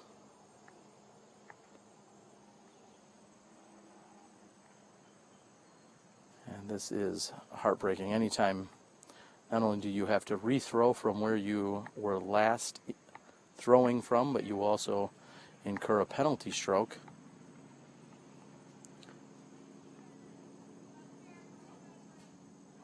And I'm not certain if it was possibly located or if it's been called.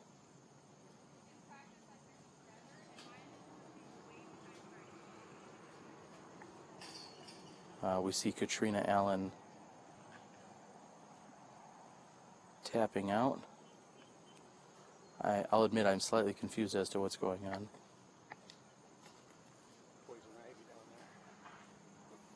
Also, Jerry, the owner, lets us know there's some poison ivy in that area.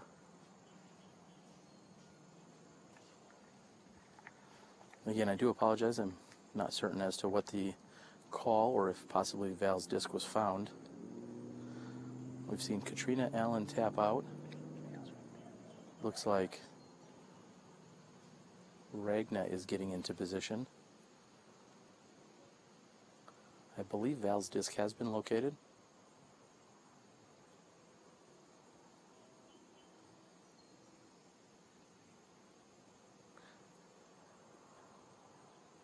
And Ragna has what we call a pancake shot lined up and executed nicely.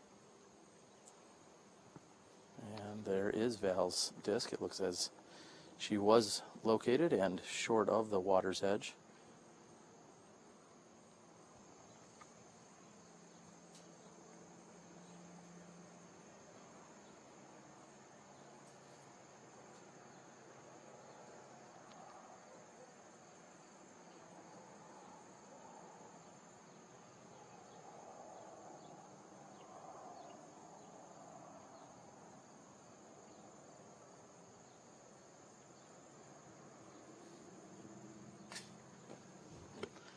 And Val's attempt at 3 is up and off the top of the basket. Correction, her putt for 4.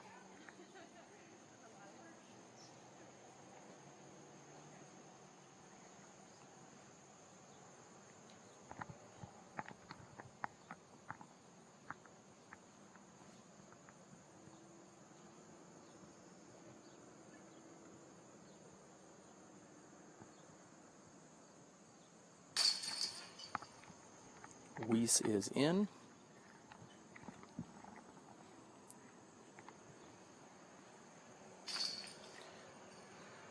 And as we see the final few putts drop in, we'd like to again encourage everyone to go out and share this link with everyone on social media. You can find us on YouTube, of course, at SmashBoxxTV, but also find us on Facebook, Twitter, and a number of other social media sites. We're also very active on the Reddit message boards, so if you'd like to interact or give us some updates throughout the week. We will also see you every Tuesday night, of course, on our SmashBoxxTV podcast, both Johnny V and myself, every Tuesday night at 9 p.m. Central. Tune in and you can watch some of our many shenanigans, typically inviting some of the top pros in our game to join us on any given Tuesday night. We also talk about news and other product developments. Usually there's a specific conversation that focuses on Simon Lizott's latest trick shot, as he's been out there providing those for the world to enjoy. We like to say swipe right for SmashBoxxTV. Enjoy us everywhere you can. Tinder, Classmates.com, MySpace. We're pretty much everywhere you need to be.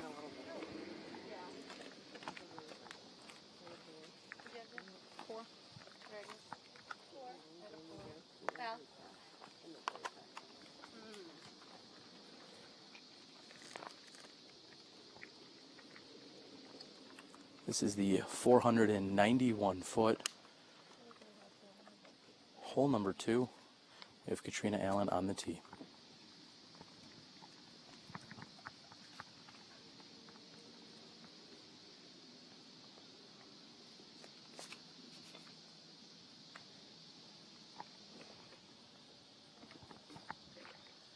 And a great drive here by Katrina Allen. She's going to need that to stop right of the cart path, and she's done just that. Exactly what you're looking to do out here on this tee shot of hole number 2.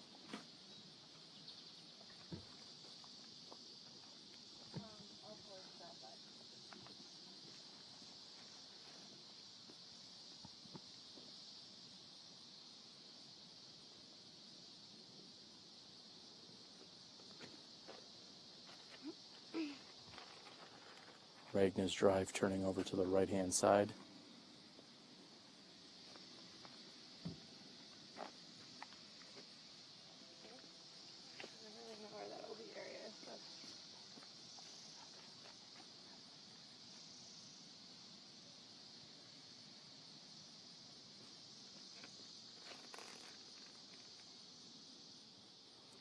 Jessica's drive also heading right, however it looks like that's going to have time to hook up and finish. It has done just that.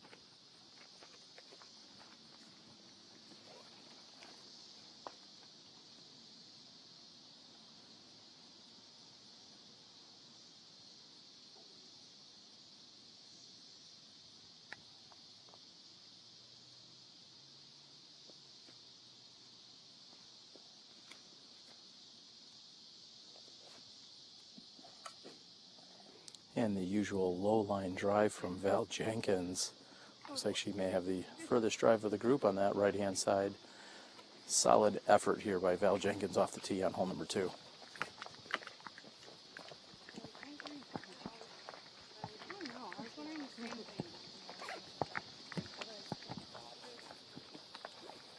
As if you haven't had enough disc golf, live disc golf, both yesterday and this morning, we're looking to give you bonus coverage this afternoon. Our A pool of men are heading over to Northwood Park, where we saw them open the tournament yesterday. And although we have some serious signal challenges out there, we're going to do our best, possibly go out there and catch up with them for the last 9 holes of their third round. Clarifying, making sure we have everything in order to hopefully bring that to you. So stay tuned. We may have bonus coverage this afternoon on SmashBoxxTV. We'd like to thank all of our amazing Smashies out there, everybody tuning in, taking in live disc golf. We are honored and proud to be bringing you the Ledgestone Insurance Open, also giving you 2-camera coverage throughout the entire weekend, doing the very best we can with all of our sponsors supporters, commercials, and everyone else out there. We're so glad that you can be joining us right here on SmashBoxx TV.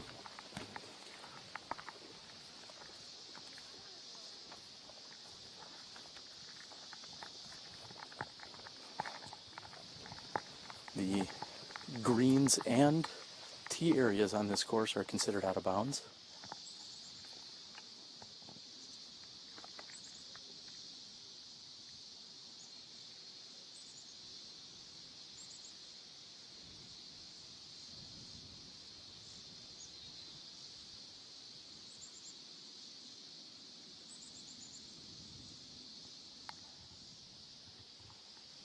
Katrina with a textbook approach here.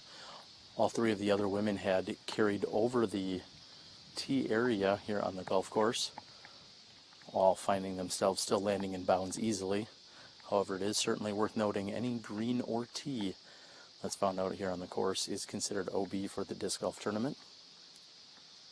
If you feel so inclined, you're welcome to support us yourself directly. You can go out to smashboxx.tv/support, where you can make a contribution of any kind that goes directly toward our broadcasting efforts.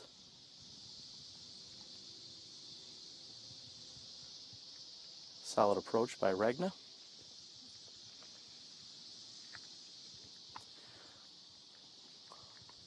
All of our friends, family, and supporters out at SmashBoxx TV, as I said, we appreciate everyone tuning in, making it happen. We're glad we can be here for you. Here at SmashBoxx, we do not charge any of our viewers for any of the coverage that we're bringing you.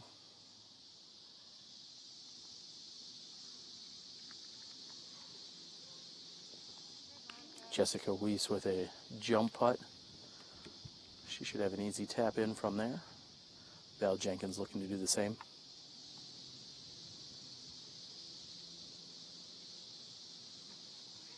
And there you have it. Relatively routine 3 here for the women on hole number 2.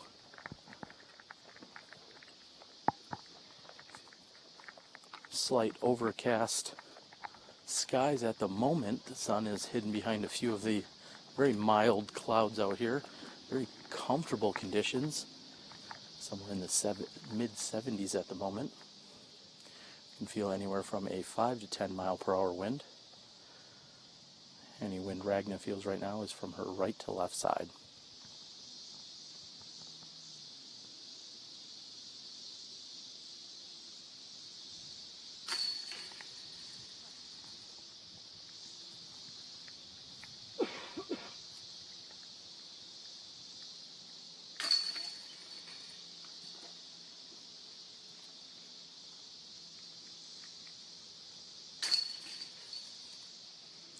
Again, routine tap-ins here for all 4 of our women's leader card members. And Val's lead is still secure as she's sitting with a 3-stroke lead, which is what she had coming into this round. We're going to stand down for just a moment. We have a short walk. However, we're going to be back with you shortly after a word from our sponsor. Hey, I'm Batman and you're watching Live Disc Golf, SmashBoxx TV.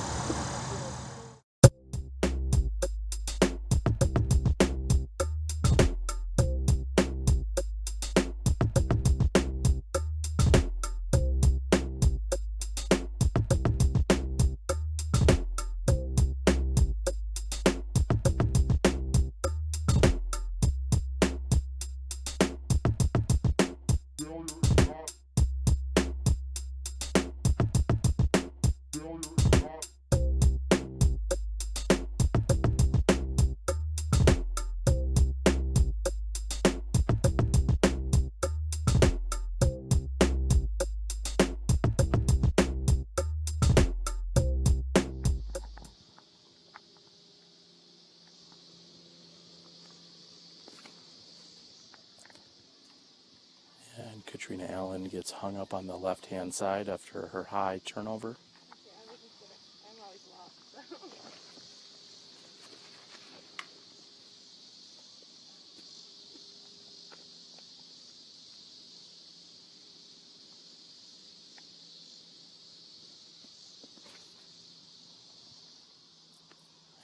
Ragna goes out wider to the left-hand side here on her turnover shot.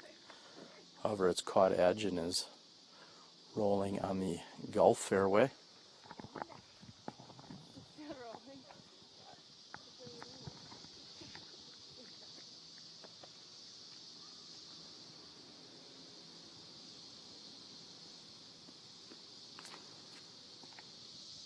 And Jessica with her powerful forehand. She's going to have a good looking shot. Comes in just short of the first bunker, which is OB.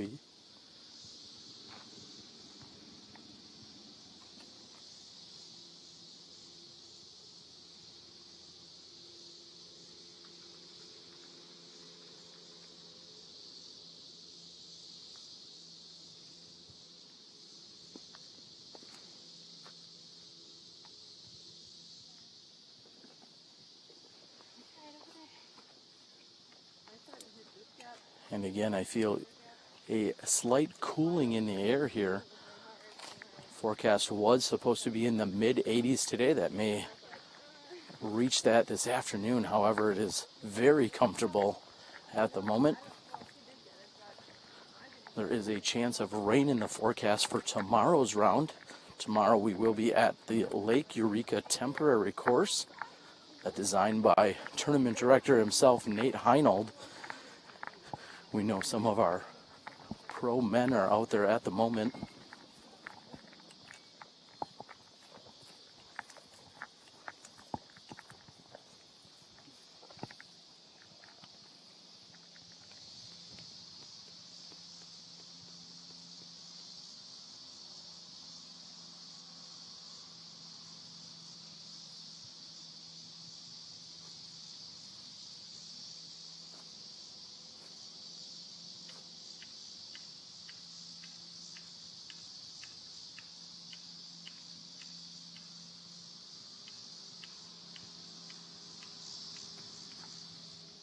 And Katrina being very strategic as to where she wanted to place that shot. She's done so on the left-hand side of the pin.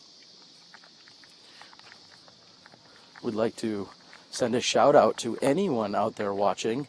We have actually just caught wind that the Open Division competing out at the Lake Eureka course was pulled up the broadcast that we are providing, and they are actually watching the women compete out here today. So very flattering to have our Open competitors out here taking in the broadcast, seeing what's going on out here at the Sunset Hills course. Again, we're glad to be providing you coverage throughout this entire weekend. We have Val Jenkins again sitting on her 3-stroke lead, which is what she started with this morning. She's going to try to approach this very precariously placed pin, protected by these bunkers, which are all OB.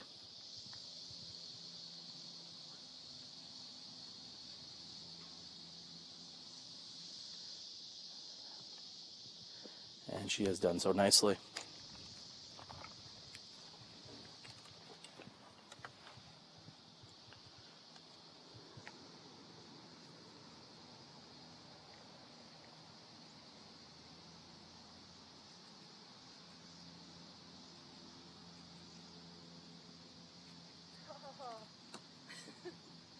That's good. And Ragna with a brief mental lapse here, catching the tree in front of her between her and the pin. You don't have to be scared of the bunkers if you don't even reach them, right? As she says, you don't have to be scared of the bunkers if you don't even reach them. Ragna lighthearted here with her slight misplay.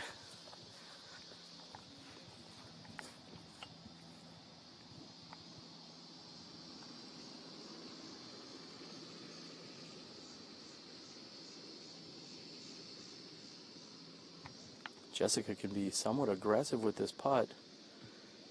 She finds herself placed within 10 feet of the pin.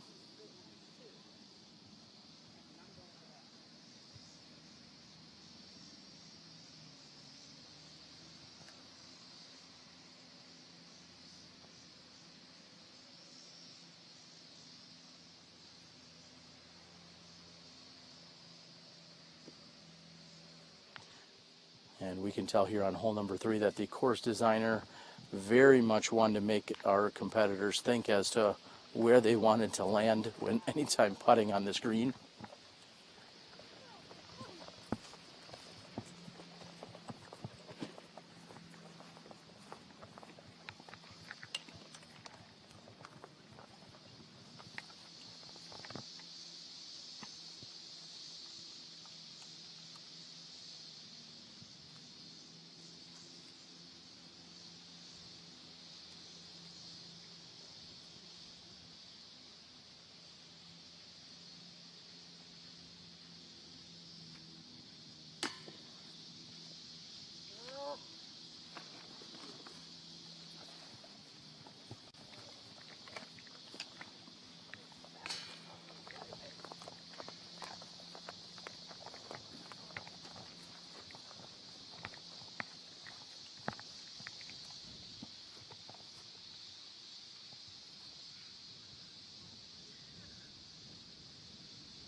Great putt by Valarie Jenkins.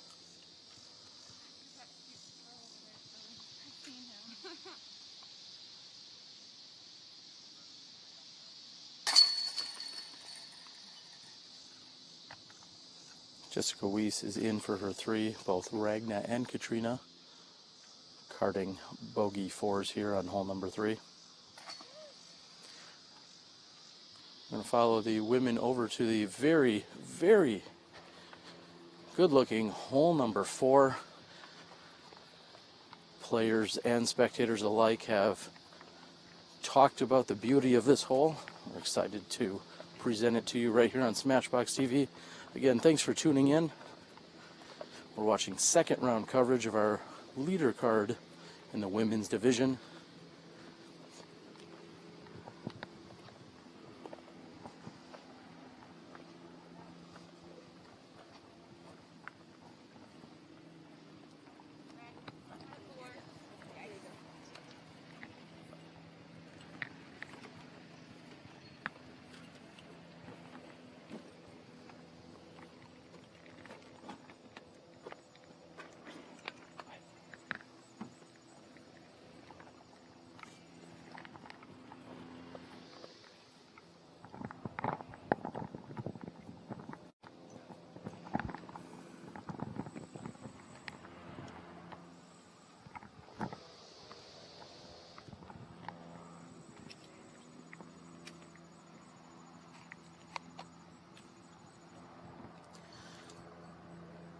Most of the women taking advantage of the water station found here on hole number 4, refilling their water bottles.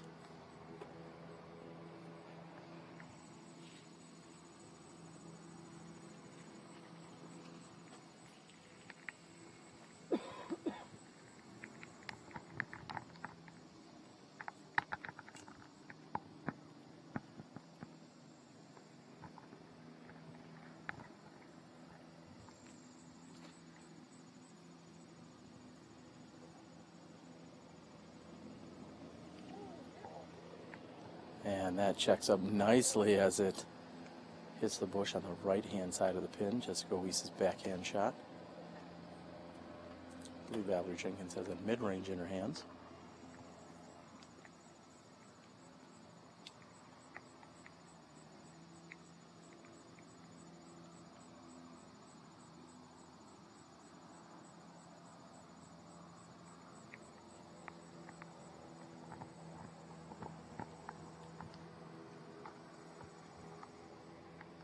And Val's shot coming in a little bit shorter than what we saw from Jessica.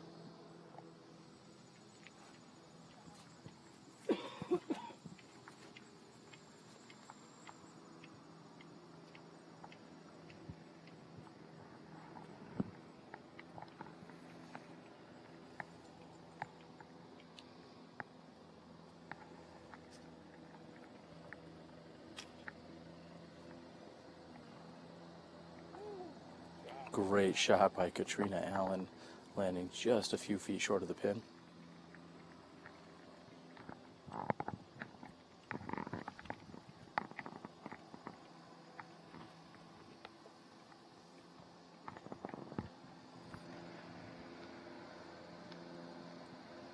And Regnes is tailing to the left. This is a par 3, 345-foot downhill shot, of course, not playing nearly as far as 345 feet with the elevation change. OB is, of course, off to the right in the bunker, as well as on the green. All greens and bunkers.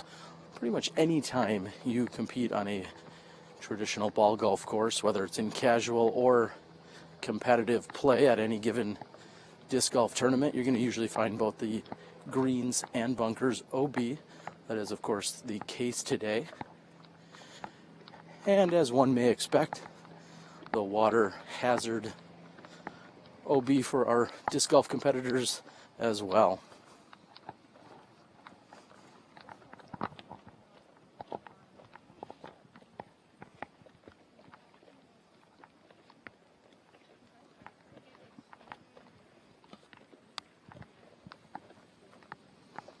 The women will be treated to another par 3 on hole number 5, measuring in at 246 feet.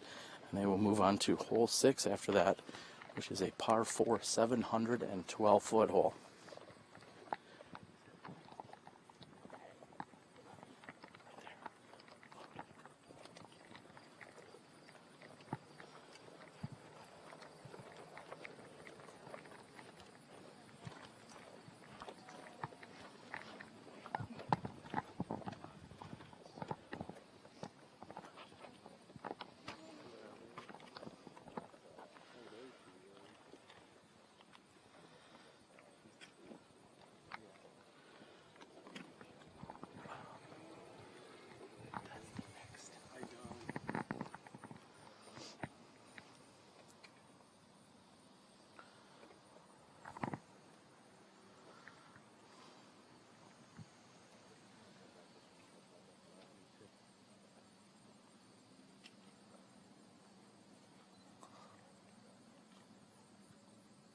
All of our women leader card here assessing their lie.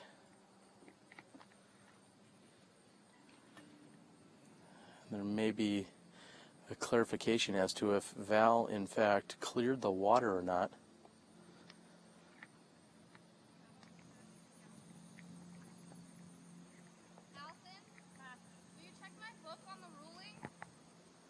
Jessica Weese asking for her caddy to check for the ruling here on hole number 4. While her caddy does that, I will consult the caddy book that Valarie Jenkins herself lent me at the beginning of the round. And here on hole number 4, it says that sand traps and golf green are OB. On or over the cart path is out of bounds. Private property on the left side of the fairway.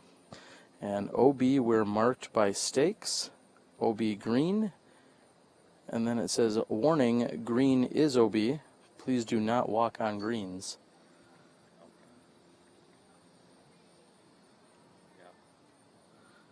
So, funny enough, it does not specifically, it does in fact, I was going to say, it does not specifically state the water, although it's assumed. However, the stakes are what is out of bounds.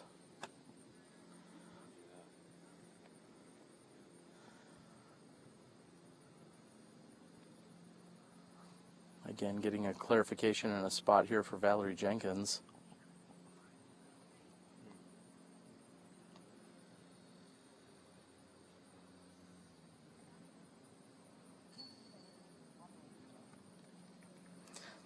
The clarification, in fact, here says that the OB, we're marked by stakes. So, in a technical sense, you could be dry and on land and still find yourself OB. That would be a highly unlikely situation with the slope of the hillside here.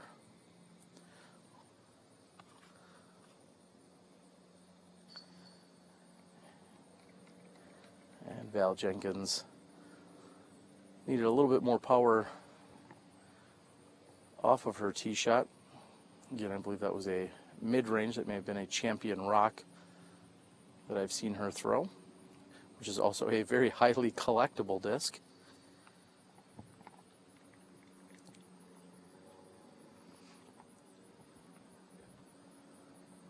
And And in the most rare of situations, we see Valarie Jenkins throwing a forehand shot. And that will be good enough to get her underneath the pin.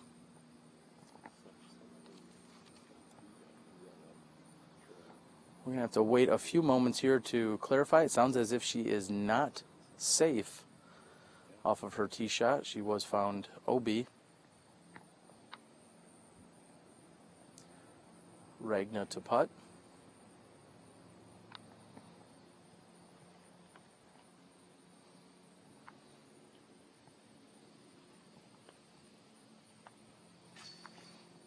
And Regna is in for the birdie.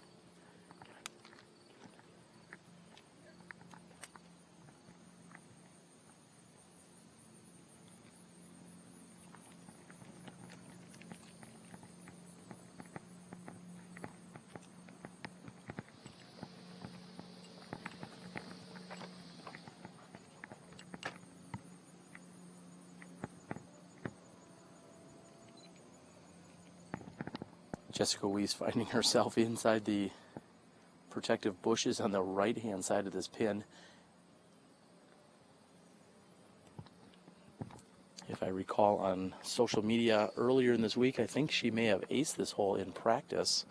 I may have to get a clarification from her on that, but I believe she had carded a hole-in-one. Katrina will tap in. Valarie Jenkins going to retrieve her disc.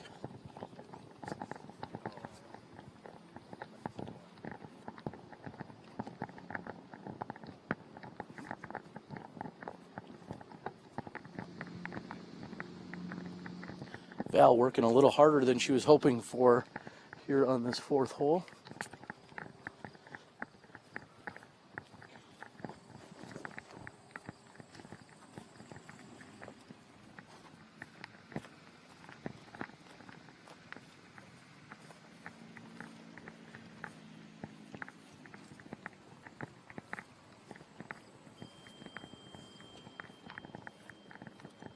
And as our competitors move from hole 4's basket over to 5's tee, we're going to stand down for just a moment, get everyone in position. You're watching live disc golf right here on SmashBoxxTV, your 2015 Ledgestone Insurance Open. We'll be back in a moment.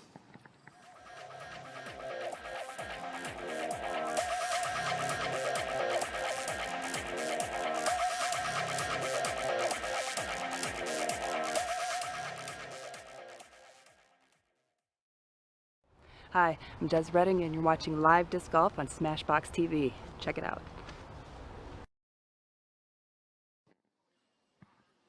I've caught up with Johnny Harrison of Plastic Addicts, and Johnny, I know, like Nate Heinold, you have put in a ton of work at this tournament. What does it feel like to finally have it be here and have all these players in your town? Oh, I tell you what, it's great. I've been talking to some of the local pros, and they all seem to really appreciate the course that I've been working on out of McNaughton Park. Put in hundreds of hours out there, and it was pretty cool last night on SmashBox to hear Macbeth say that's his favorite course that he's played all year long. That's pretty cool. It just made me feel good to realize that they appreciate the work we're putting into it. So. Those are some pretty high accolades. As you know, Paul Macbeth travels literally around the world, and for a number of years I know that Ken Climo also had always spoken very highly of McNaughton, saying it's one of his favorite courses. How often do you get out there to actually play, or do you never get to play? You're always working on it. I don't get to play as much as I used to, but it is where I learned how to play. That's the first course that I ever played disc golf on, and it's definitely my favorite course in the area here. And now, obviously, you're a supporter of the event and of everything that Nate Heinold's been doing. Talk a little bit about Plastic Addicts and some of the things you have going on if somebody were to come to the area or maybe be searching online. Sure. Plastic Addicts, we have two different locations. There's one located in North Pekin, about 2 miles from McNaughton Park. There's over 5,000 discs in inventory, largest store that I know of in the state of Illinois, one of the largest in the Midwest, I would say. And we've got tons of things. We got all the major manufacturers, tons of bags, baskets, apparel, pretty much anything and everything that you could need for disc golf. And we've seen some of our top players adorning your wear, including our 2012 world champion, Sarah Holcomb. Sounds like you got a pretty serious team lined up. Yep, we got Sarah Holcomb on the team. We also have Dana Vitchie. He's an Illinois guy. He's been on my team since the start, since we started Plastic Addicts in 2011. And then we sponsor a lot of the local pros and a lot of local up-and-coming amateurs. All right, well, if you're in the area, of course, you need to stop by one of his two shops. Otherwise,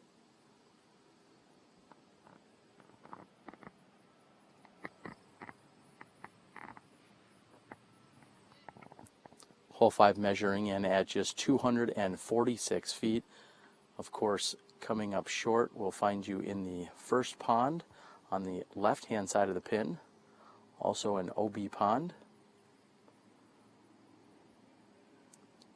There's plenty of safe area off to their right-hand side. However, as you can see where Jessica had landed, there seems to be some brush and debris.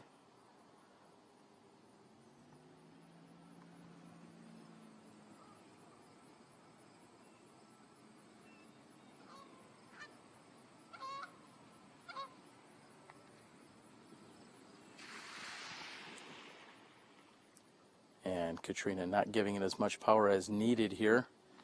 Understandably, the competitors want to make sure they come up short of going left OB. This hole being 246 feet. Very easy to reach, however, OB lurking just behind the basket.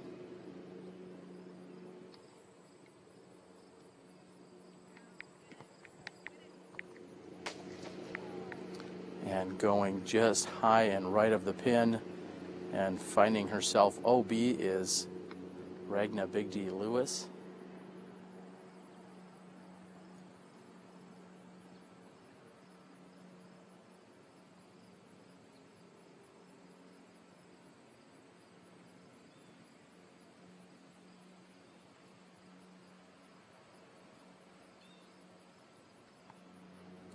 And Valarie Jenkins throwing either a rock or possibly a putter here on this hole number 5.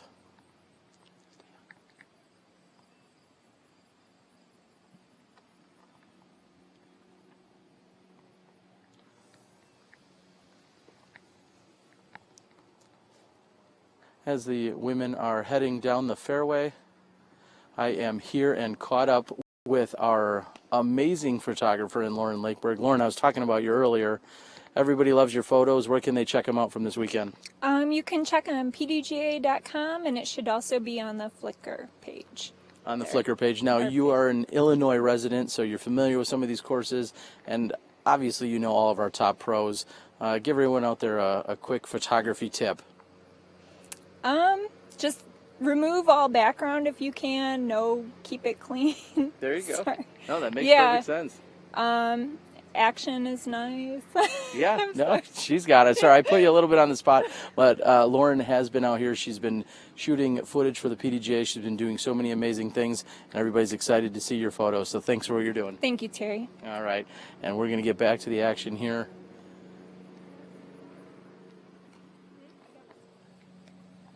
Mine farther out than hers, away from the basket.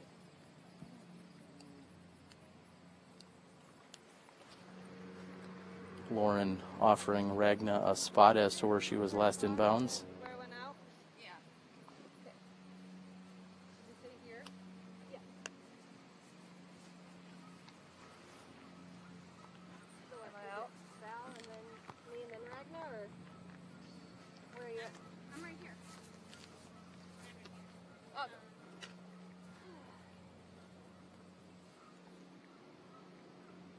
Looks like conversation between Val and Katrina as to who is furthest from the pin. Looks like Katrina's going to set up and go first.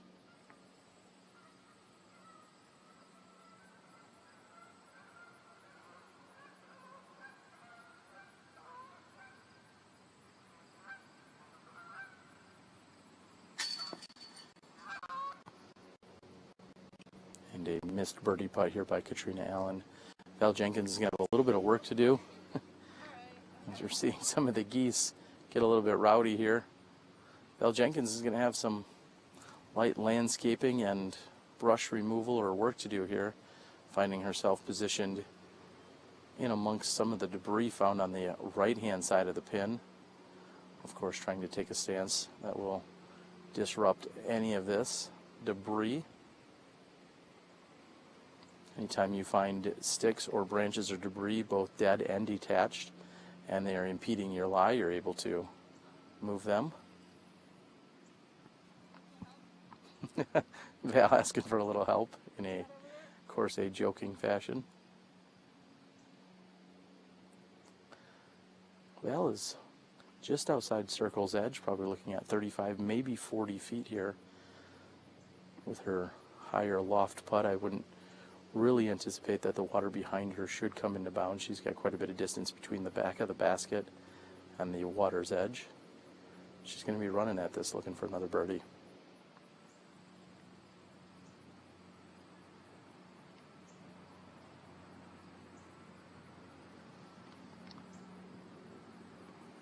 And as I said, gave it a run, unfortunately just wide right.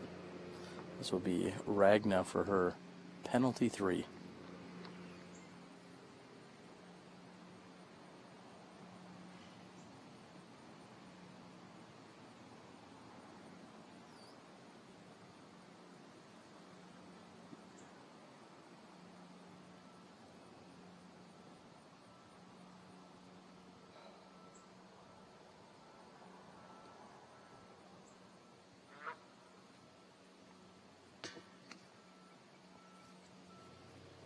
And off the front of the basket, a little light on her attempt.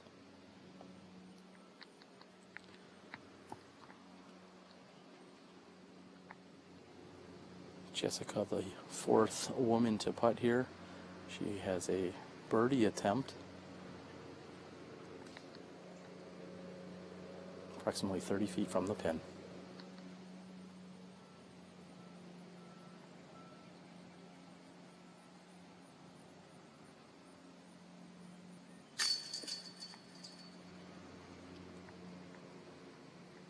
And a similar result as we saw from Katrina Allen. However, Jessica on the left-hand side of the chains versus the right. Allen is in for 3, as will Valarie Jenkins.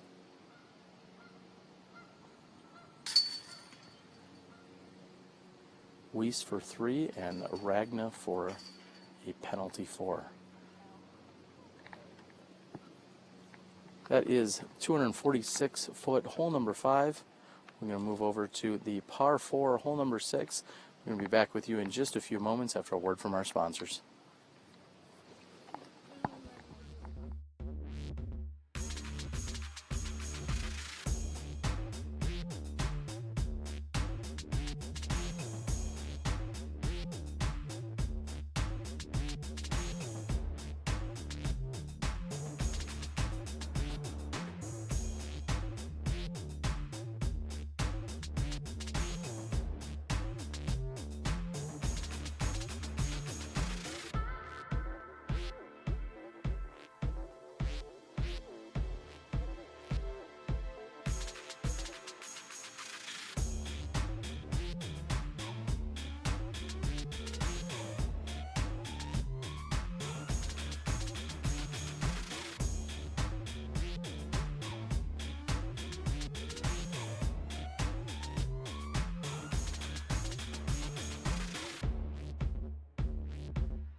I've caught up with one of the most courageous men here at the Ledgestone Insurance Open. This is Brett Comensoli.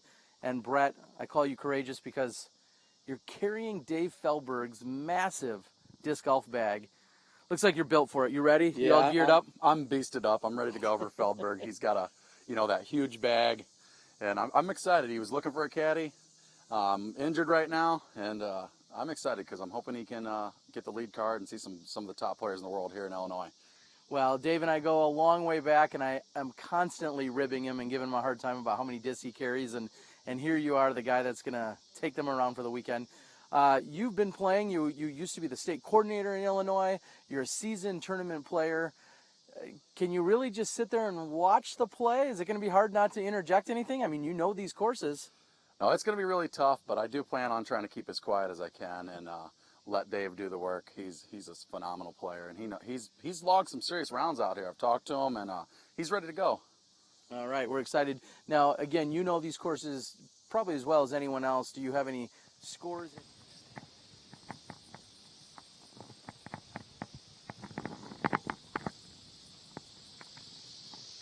And Jessica Weese launching a very nice drive here on our hole number 6.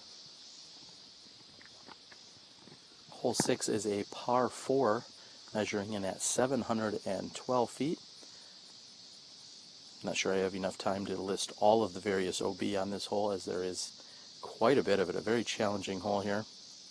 On or over the cart path is out of bounds, as well as the pond that is near the basket. Of course, the golf greens, the sand traps, and the golf tee boxes are all OB on this hole.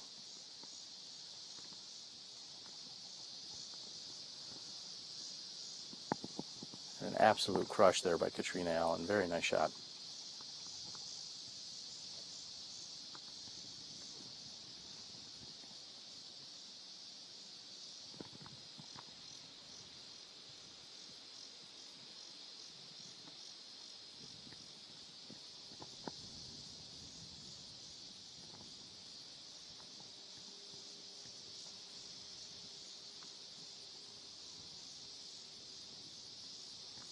Just a few moments, we're going to be giving you some updates from the men's side. I believe I've just been informed that Paul McBeth has jumped out to an outright lead over at McNaughton Park.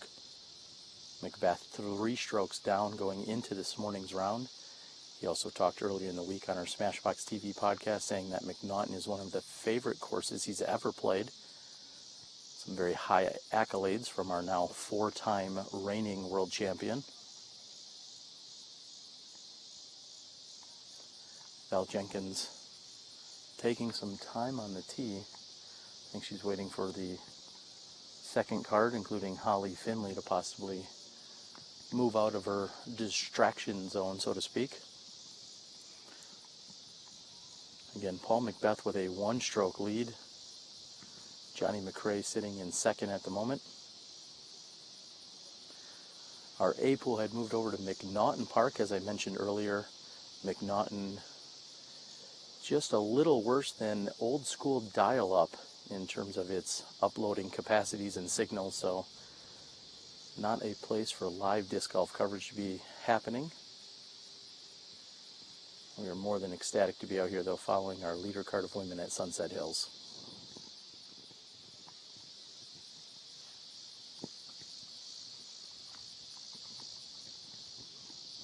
Great shot by Valarie Jenkins. And with a smile on her face throughout most of the day, although she has struggled, we have Ragna Bygde Lewis on the tee.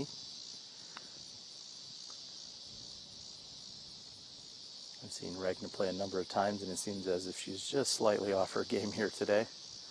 Again, keeping great spirits about herself, though. And finds herself on the short grass. It's going to get interesting here on hole number 6. Plenty of danger lurks about, as these women will be approaching to a very protected green and basket, all while trying to stay off of the golf course greens and tees.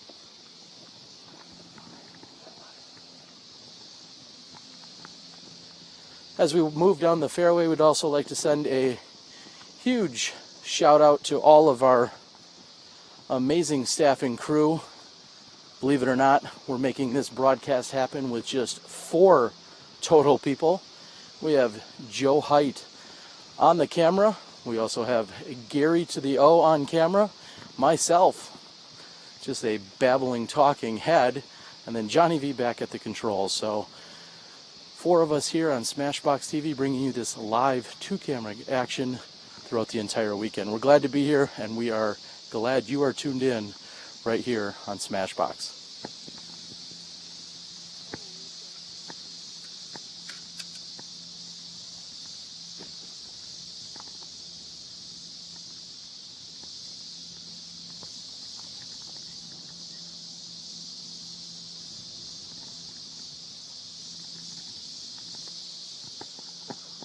And the women of the second card are all near the green. Yeah. The one on the right, is that OB? Yes. And there's a tee box too that's OB over there. Oh, it is that OB? everybody's on. Gotcha. It's a little white line. Oh, wow. Where's my landing zone? And then there's a rope over there. If you're going that way. I'm sure. And off in the distance we see Owen Scoggins of Legacy Disc lining up her putt. Talked about her earlier in the round. Owen, one of the most consistent putters in all of disc golf, and just as expected, no problems there for Owen Scoggins. Right within her circle. Anything under 60 feet.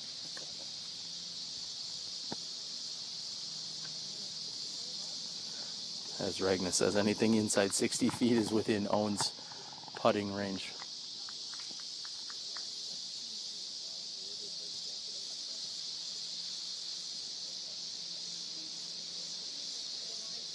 Holly Finley takes a knee here as she's going to be attempting her putt. She's going to have a slight right to left wind as she's lining that up. Oh, there is a line? Yeah, I can see the line on the left side of it. There's a little white coat. And Finley's attempt is low. You see those two people on the right side of the tree? Yeah. They're standing in OB. That's a tee box. That's that's the golf one? tee. And isn't it short too? So right where they're at is OB too. Yeah. I'm thinking where the crowd is at. You see the white little thing on the grass? Yeah. That's all OB. And then just... Paige is almost to the OB. Oh, really? Like right there, probably. She's on the OB. That's all OB right there, too. I guess I'll figure it out when I get up there. And as you can hear, the various strategies here by our leader card. Ragnar is going to be up to throw next.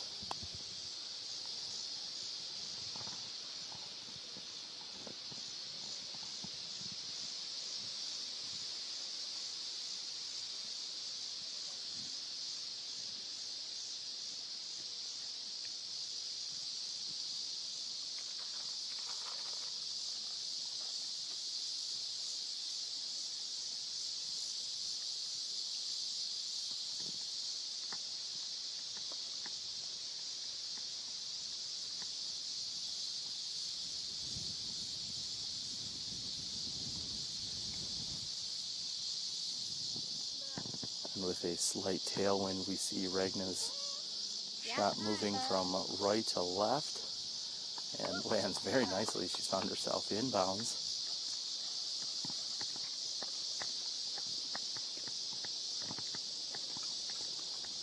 I had to relinquish my caddy guide back to Valarie Jenkins, who had loaned it to me at the beginning of the round. Plenty of strategy here for the women to consider here on hole number 6.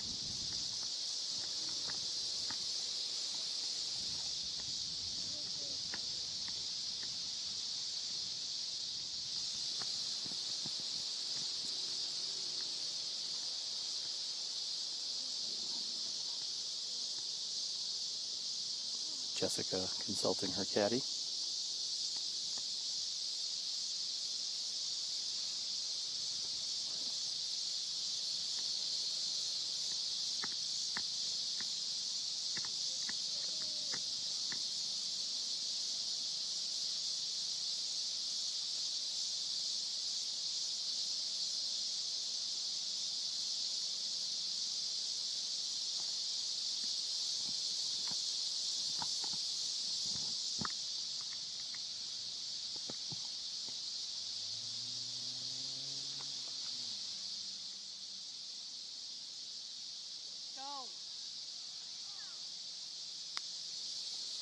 And Jessica's second shot comes up short of the wall and protected green. Val Jenkins had thrown a star turn off the tee. That is one of her go-to discs that we find throughout the round.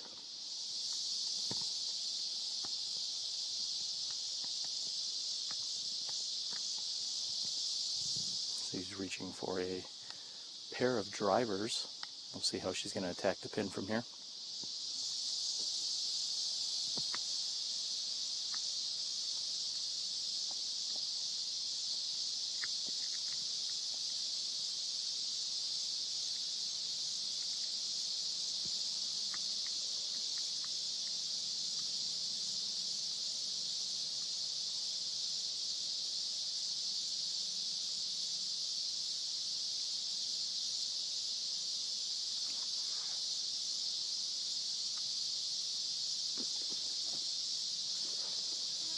And with a very nice, safe shot off to the left-hand side, Valarie Jenkins clears the water. She'll be able to get up and down from there, take a par 4.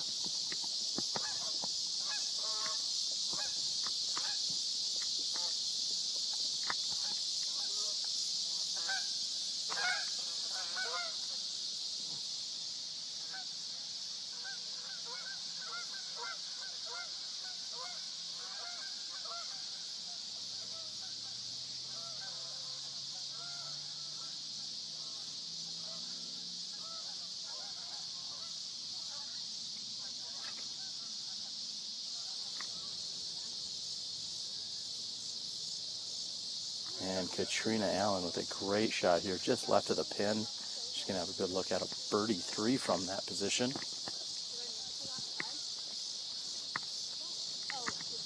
Valarie Jenkins' lead has been reduced to 2 strokes, however, that will be changing after this hole. Jessica Weese sitting at 4 under par, while Ragna sits at 2 under par.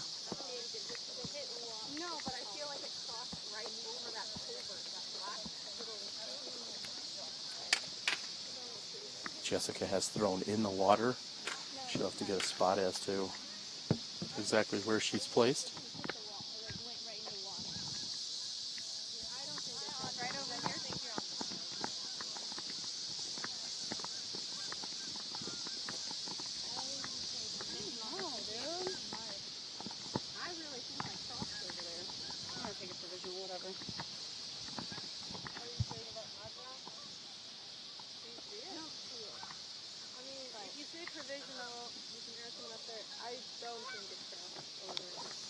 And Jessica Weese is going to call a provisional shot, as she's unsure as if that had hit the wall closer to the basket or not. So she's going to play it in both scenarios. Jessica looking for an official confirmation as to whether or not she had hit the wall.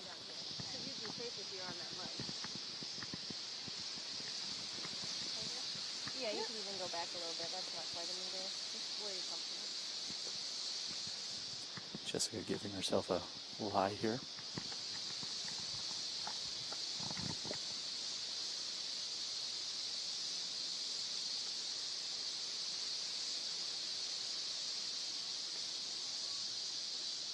And with a standstill turnover, she's found herself just right of the pin. Great shot here by Jessica Weese.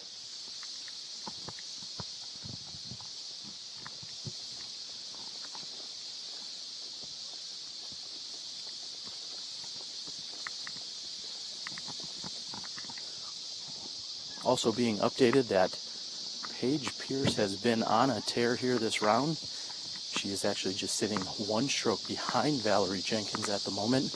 Paige on the second card, just in front of the leader card, which we're following here right now. And no real surprise in Paige turning it up. Paige maybe getting a little of the SportsCenter top 10 bump after last night's appearance on SportsCenter. Again, congratulations to her. Not only carding the ace yesterday, but also finding herself in the #1 spot on the ESPN SportsCenter top 10 plays of the day. Seen a number of those this year, and very excited to see Paige Pierce's ace from yesterday's round.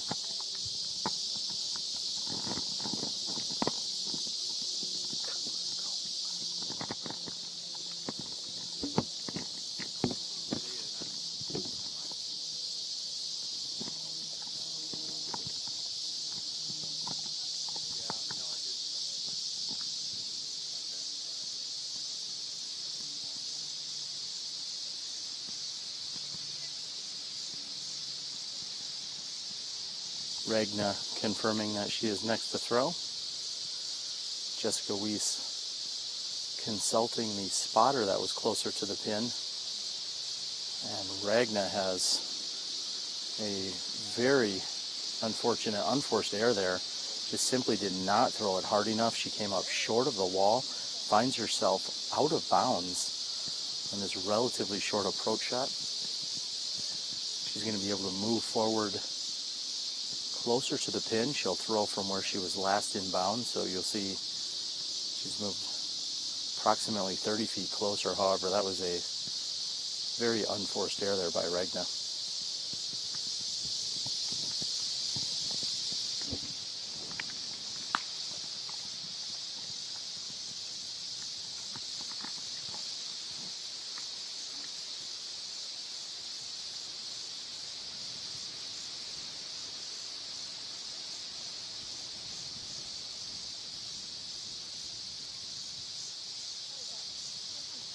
And from one knee, Val's able to approach underneath the protective tree just short of the pin.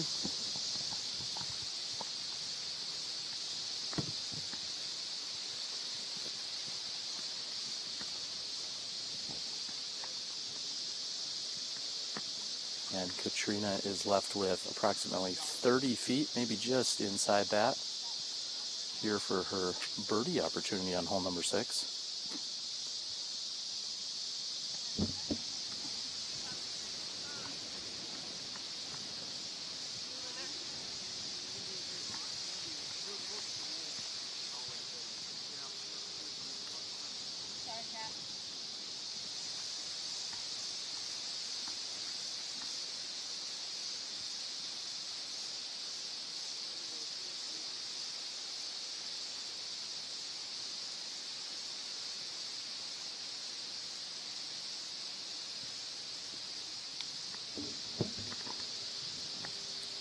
And Katrina's putting woes have continued here. She's let a few very uncharacteristic putts get by her today.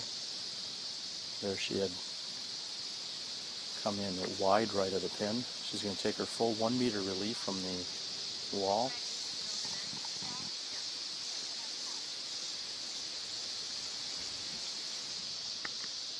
Anytime you're within 1 meter of the out of bounds, you can bring it up to a full meter back inbounds, even if that means closer to the pin.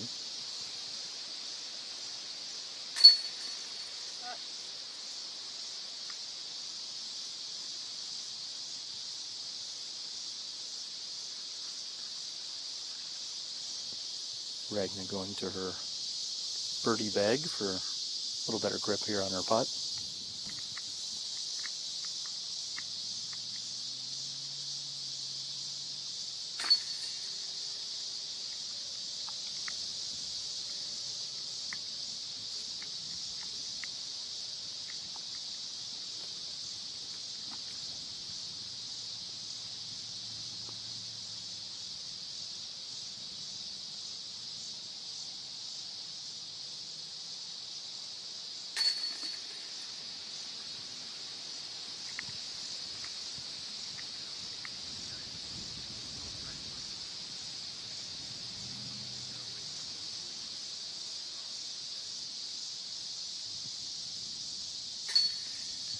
And Val Jenkins is in for her 4.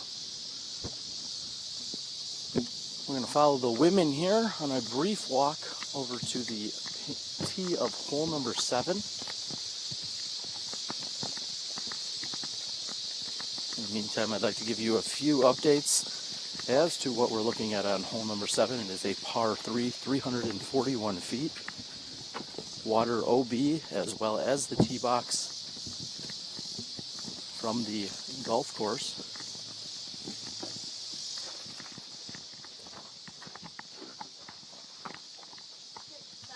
Four.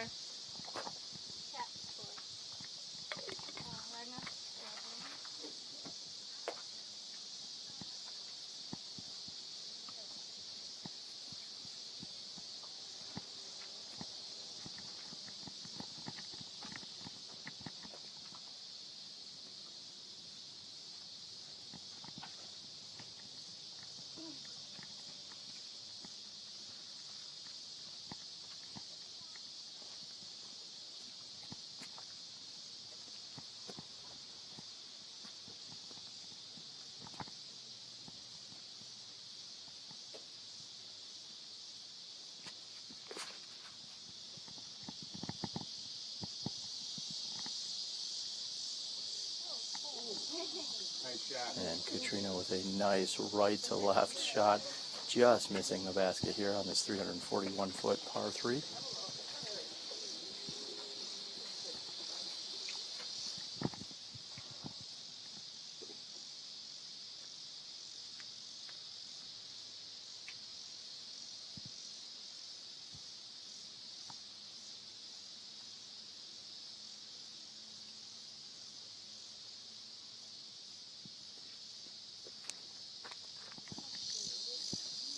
And Val taking the tree out of play that we saw Katrina skirt through on the previous throw.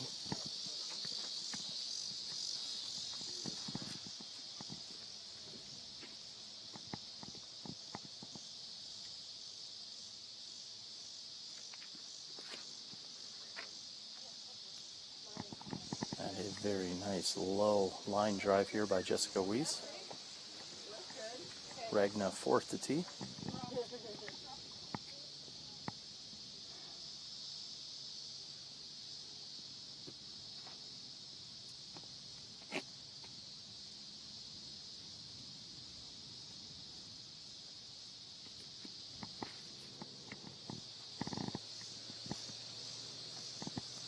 And Ragna's drive also pushing from right to left. We've had amazing support out here today at the Sunset Hills Golf Course. As I mentioned earlier, we had caught up with Jerry Anderson, the course owner. He's more than excited to have all of us out here on his piece of property. He's very much embraced disc golf in the last few years, originally starting with a 9-hole design, ultimately expanding this course to an 18-hole disc golf course. Mentioned that they have full restaurant and bar facilities inside, as well as carts that you can rent when you're coming out here for a casual round. We invite everyone, if you're in this Peoria area, to come out and check out the course. We're more than happy to have you here. And we are happy to have you here watching live disc golf on SmashBoxxTV. I'm your host, Terry Miller, the Disc Golf Guy, bringing you 2 camera coverage throughout this entire weekend.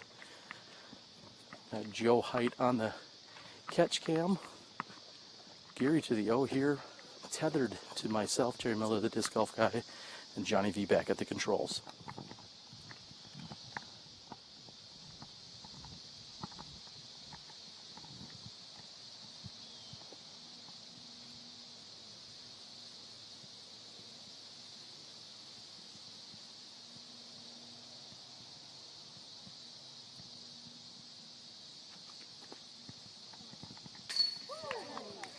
And Valarie Jenkins, long jump putt here from more than 50 feet. She's going to card the birdie too. Great shot by Val Jenkins.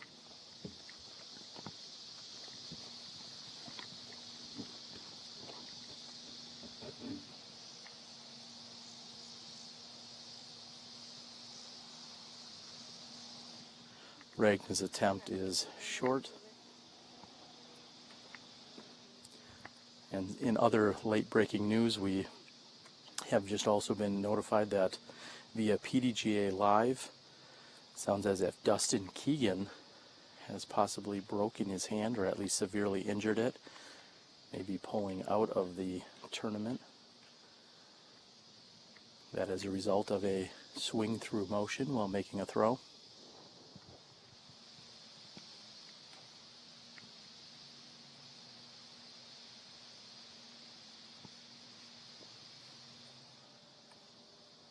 And Jessica, although inbounds,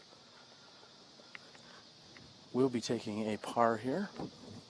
Katrina's drive had carried past the pin, approximately 28, maybe 30 feet at most.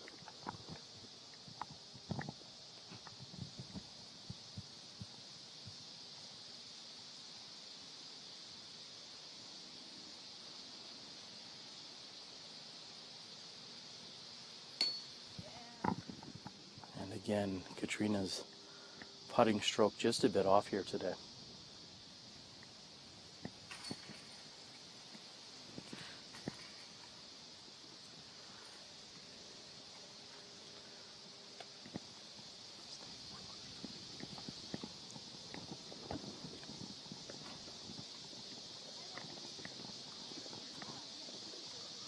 We're moving on to hole number 8.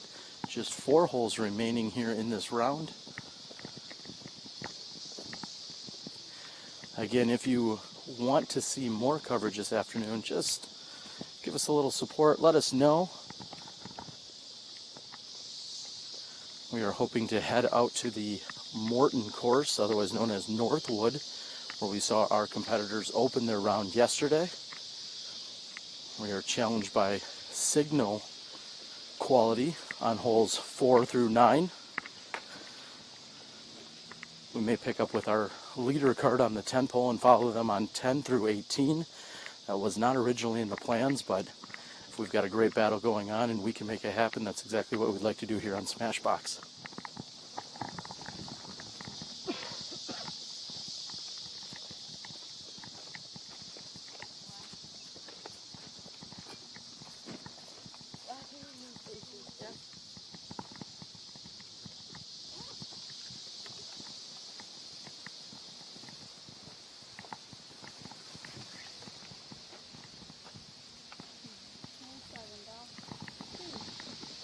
Nice 2. Cat. I got a 3. Ragna? A 3.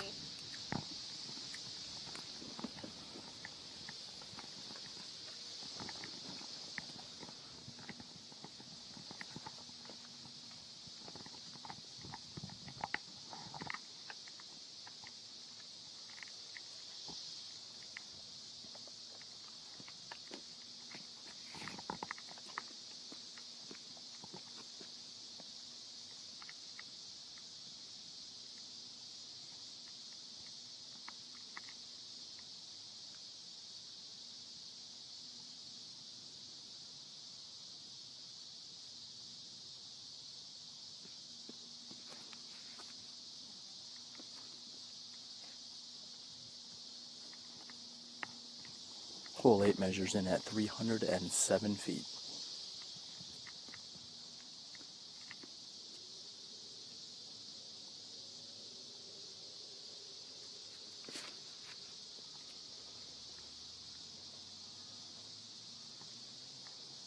And getting a skip near the base of the willow tree is Katrina's drive.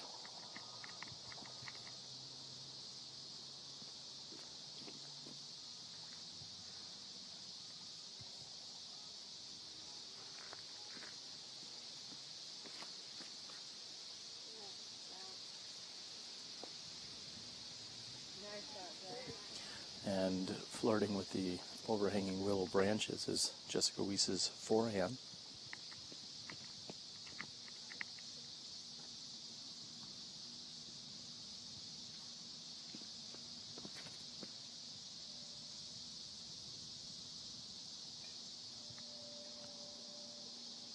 And taking advantage of the skip is Ragna's tee shot as well.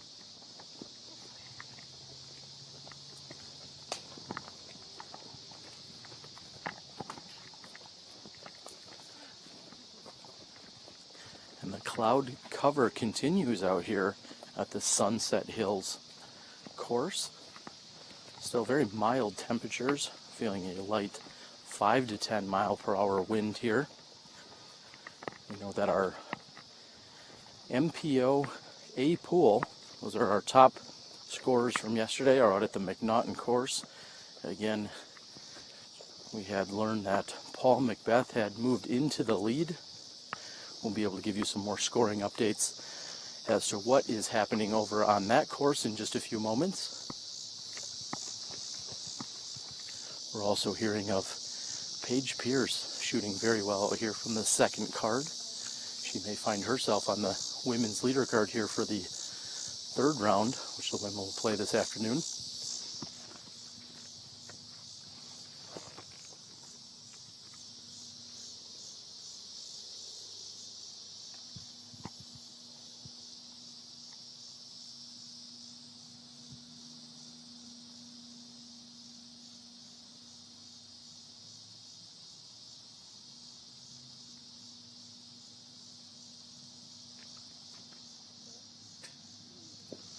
And Val giving it a solid run just off the top of the basket.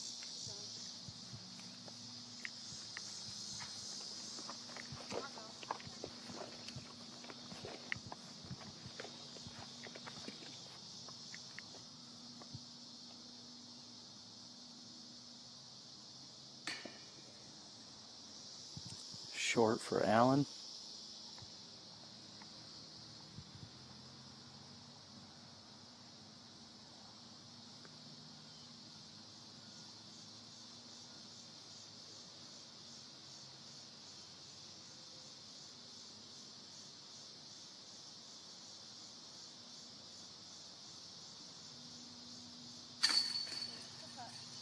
And Ragna capitalizes on that great drive with a little bit of skip. She's going to take the birdie 2.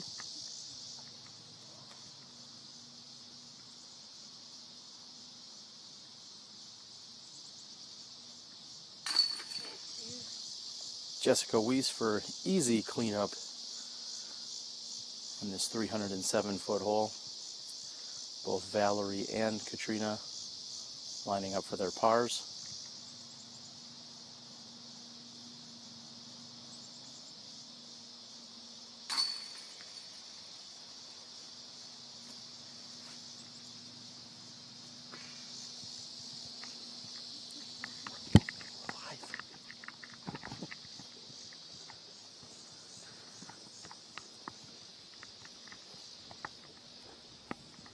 Just 3 holes left to play during the second round.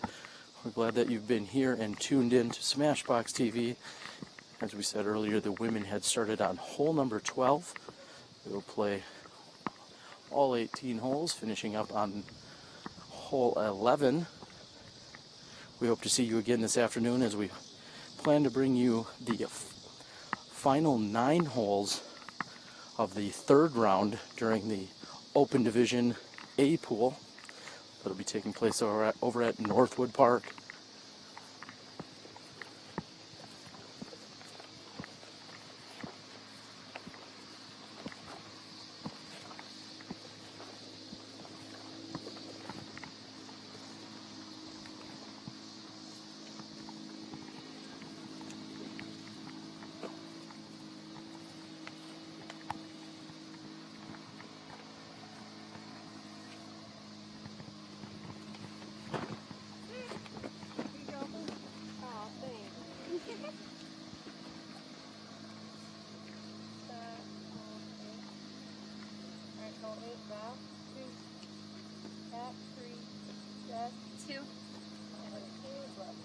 You too.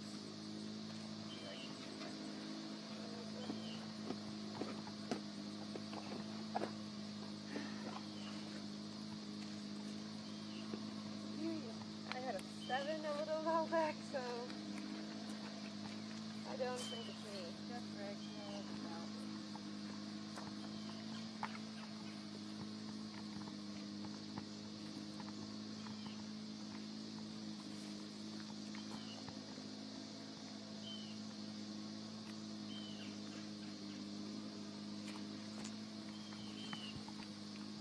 Hole 9 is 356 feet, slightly downhill. See Jessica going after it with her forehand.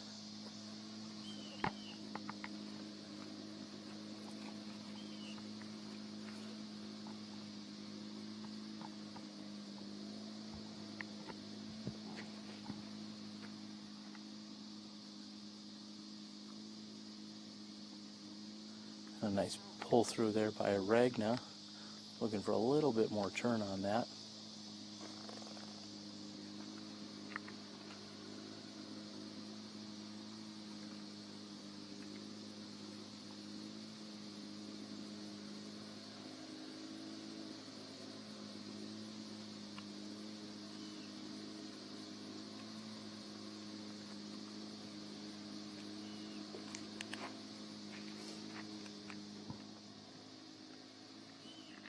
Val's shot is carrying wide right.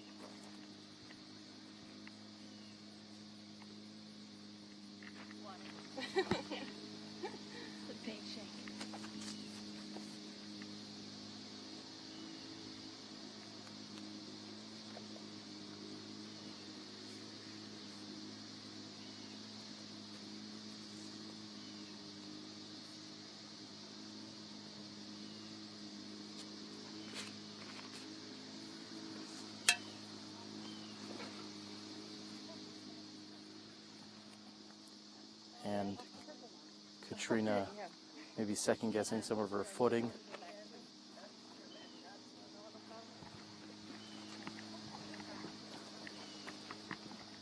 Seems as if she may have come off the front of the tee area.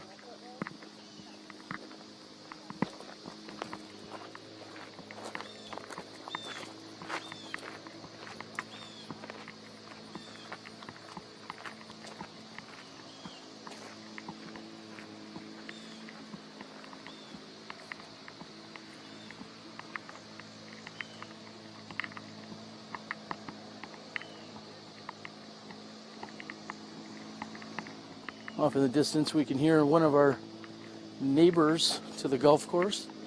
Seems like they may be doing a little lawn mowing.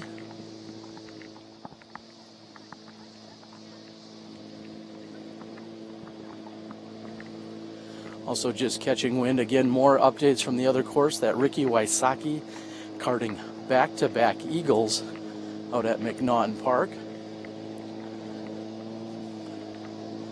Obviously, Ricky's forehand-backhand combo makes him a serious threat on any course he's competing on.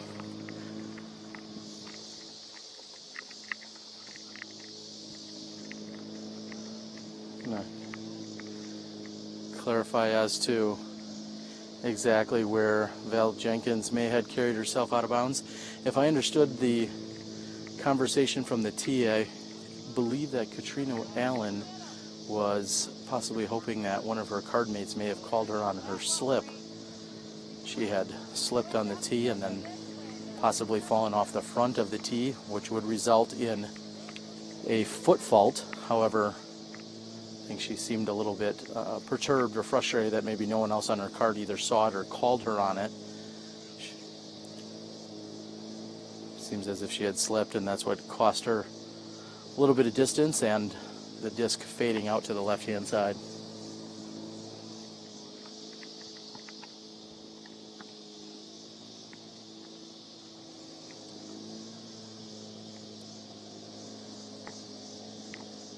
Val has found herself OB in the pond to the right of the basket here. She's looking at approximately 80, maybe 90 feet to the pin.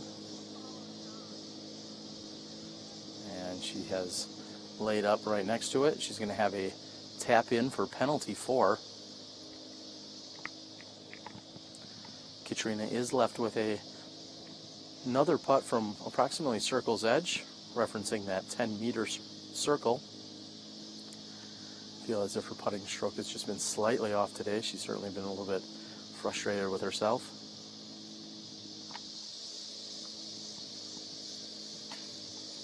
And again, just off the front of the rim, she knows she had made a similar mistake as to what she's done before. We've seen at least 3, if not 4 or 5 putts just short. One may possibly think of fatigue or maybe just a little bit of hesitation, but Katrina Allen has been just a few putts off of an amazing round here today, letting some of these strokes slip by her on the putting green. This is Jessica Weese for birdie.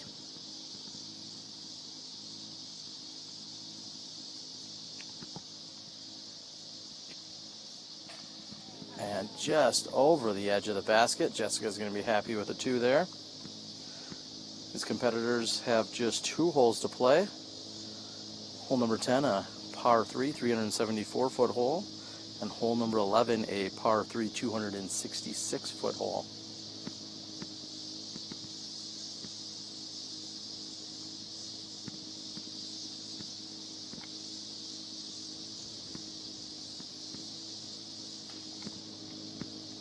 And with some wind in her face, we see Ragnar come up just a bit short. Val's going to tap in. So we see a birdie from Jessica Weese, a pair of pars from Ragnar and Katrina, and the bogey with penalty from Valarie Jenkins. We've got a brief walk. We're going to move over here to hole number 10. We're watching second round action right here on SmashBoxxTV.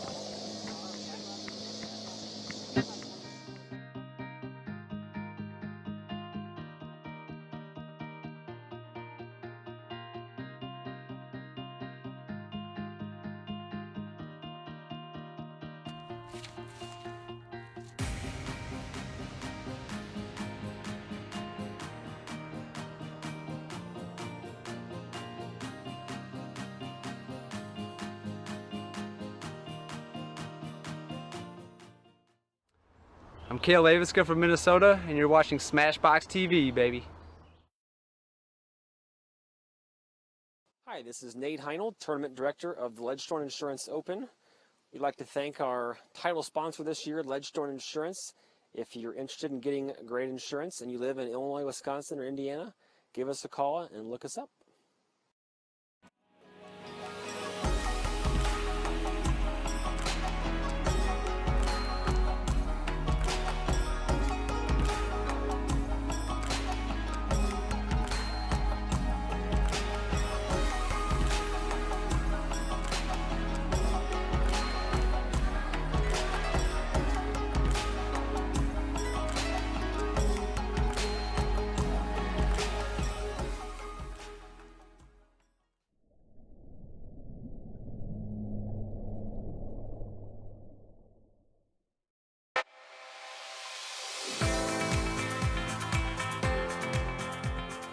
For me, it's time with my friends. For me, it's a walk in the park. For me, it's my job. For me, it's fun.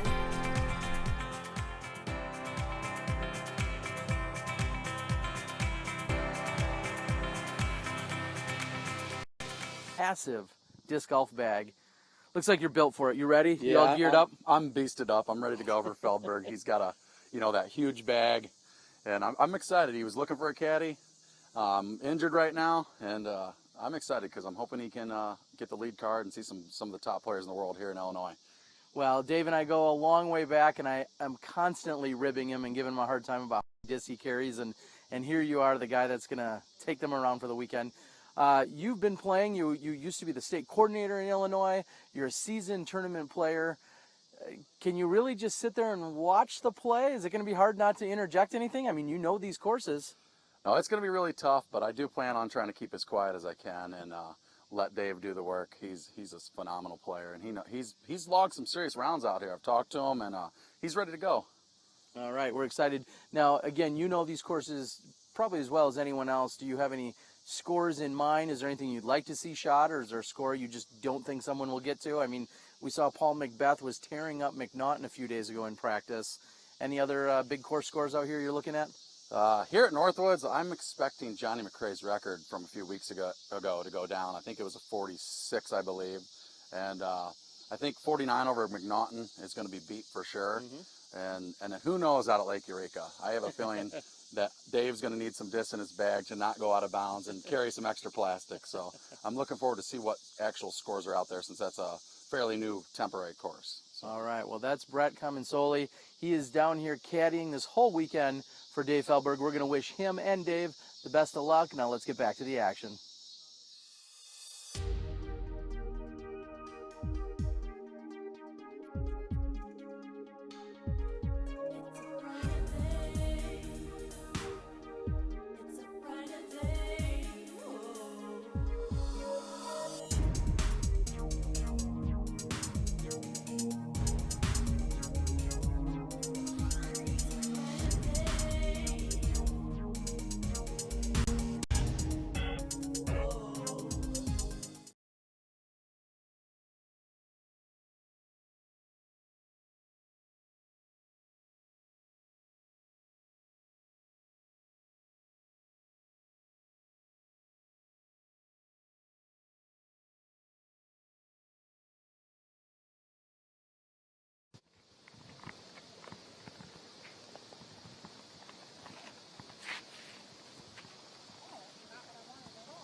And Jessica Weese here on the tee, going with a layup shot, as we'll see from Regna.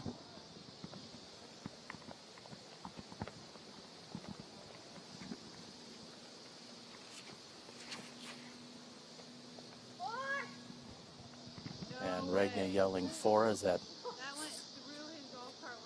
I'm a trick shotter. Wow, and apparently that went through the golf cart window, we were informed.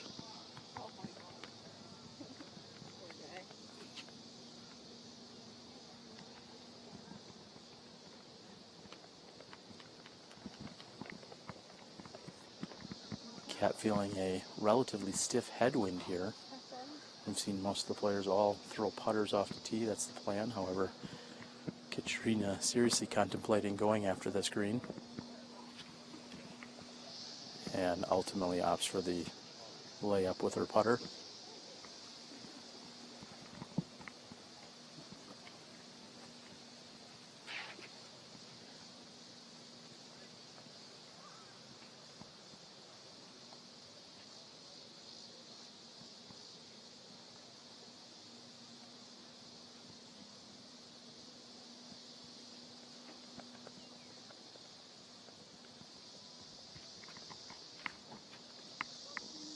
And as we saw from the previous three women, a layup here by Val Jenkins off the tee. Some of the other competitors that are out here this morning have completed their round. Just saw Denise Cameron as well as Kelsey Wilmerding ordering their lunches here at the Sunset Hills Golf Course.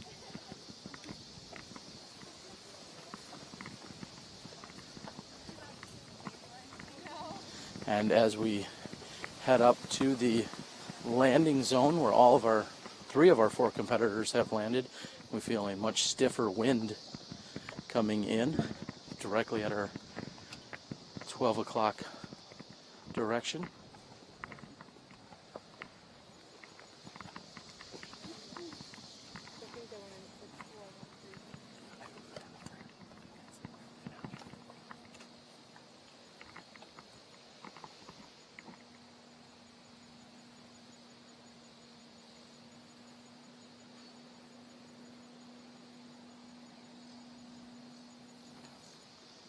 And Jessica throwing another putter shot, hyzer out into the right-hand side.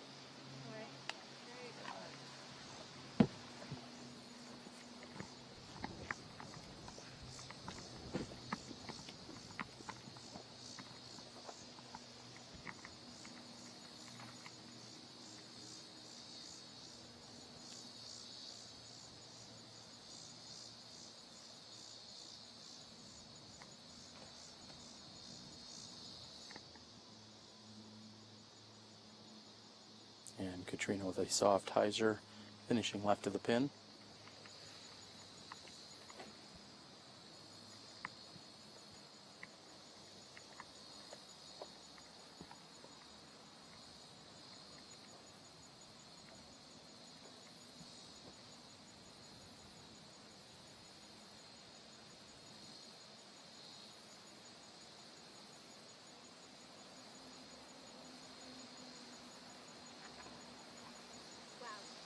And Val noting a very odd wind bounce as she was attempting to throw her hyzer shot out and around.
Ragnar finds good position,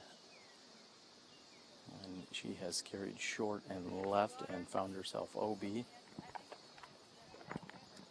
Very awkward stance for her inside the taller weeds and grass here.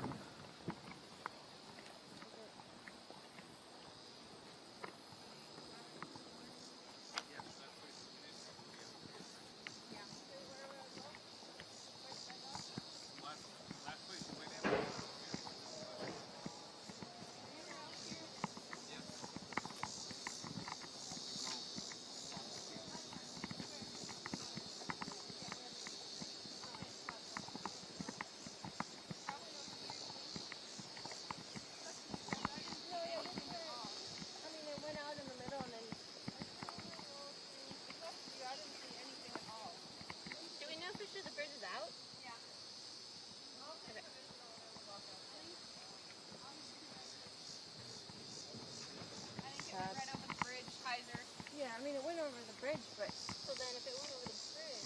This is all safe up here? That's all. Yeah, this is... She probably crossed up here then. It went over. It was right over the bridge. That did run over the bridge.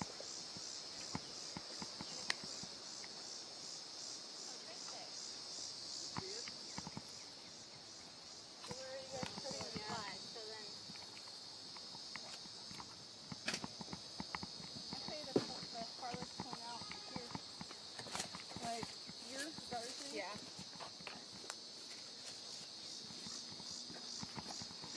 Oh, give it. Oh.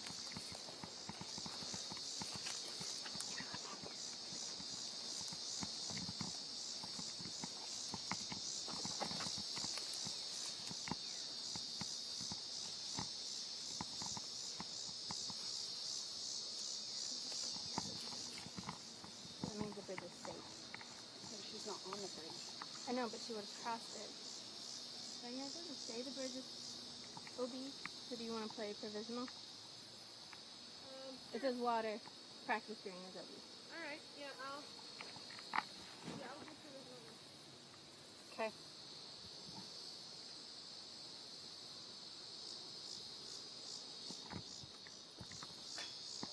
Or she could just make it. And the question at hand is whether or not the bridge is inbounds or not. That's what the competitors are having a conversation about as to where Ragna would have last been inbounds.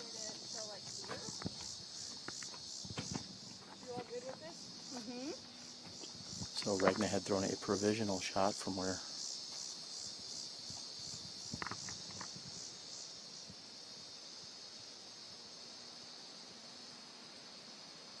Provisional, I guess.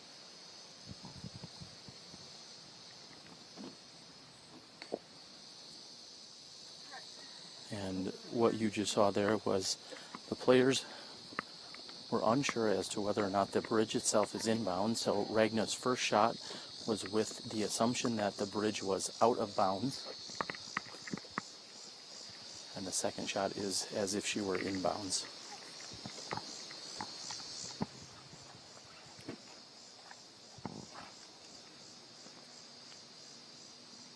Let me further clarify that in a few moments.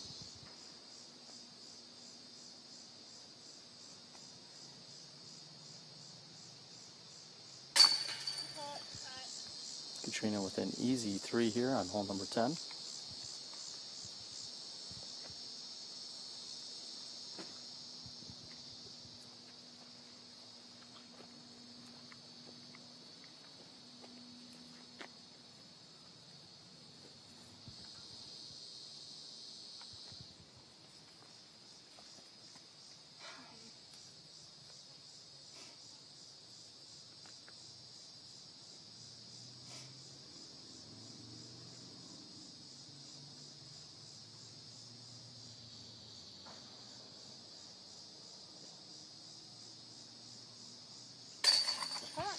And Val with a awkward putt from one knee.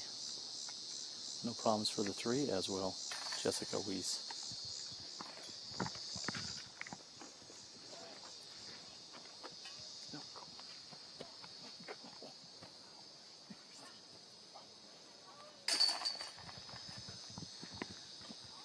And Ragna taps them both in. So let me further clarify that. What had just happened on that hole? They had played a provisional shot, meaning They were unsure as to if the bridge was in fact considered inbounds or not. So when Ragna had thrown her very first shot, they were acting as if the bridge was in fact out of bounds. And when she had thrown her second shot from the bridge, that was as if the bridge itself was inbound. So that's why she had played it both ways.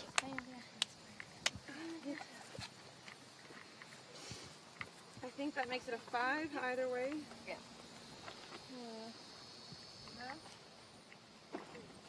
Oh, I'm trying to kill you. Cat. Jess. You guys are putting me to shame. 5.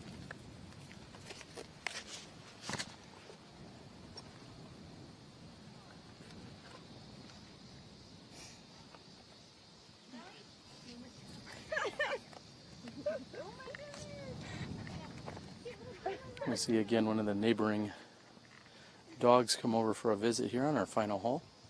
Here he is.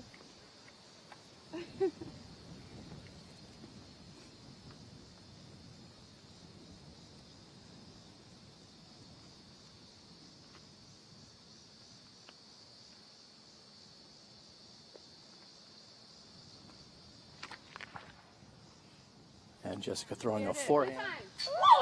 And just coming in and out of the chains. 241 foot, hole number 11, downhill shot.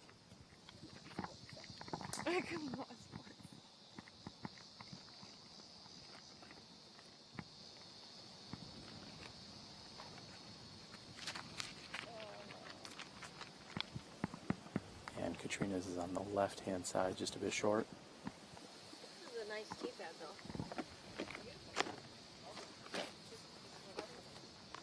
On the side of the hill. Yeah.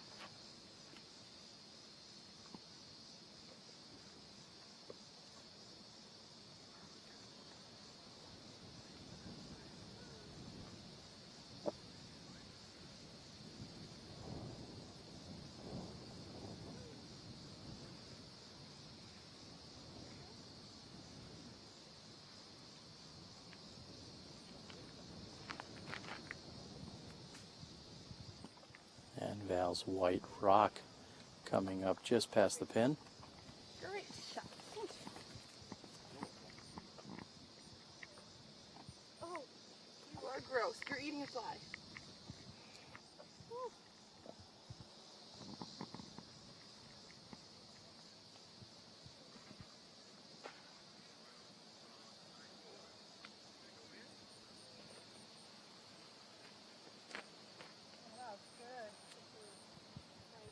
And releasing wide right is Ragna's putter. Almost another Sports Center top 10 moment here as Jessica Weese smashes the right side of the chains here on the final hole of the round. This, again, 241 foot hole number 11.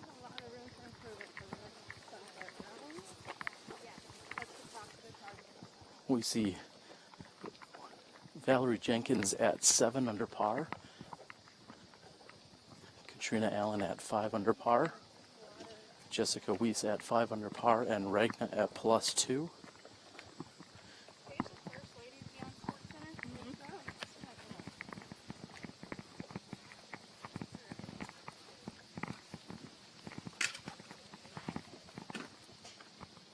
If you're ready.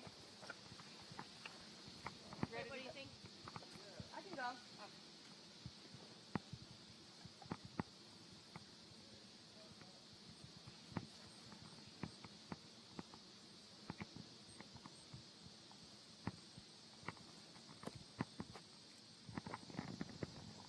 And just missing her 55-foot jump putt is Ragna on this last hole.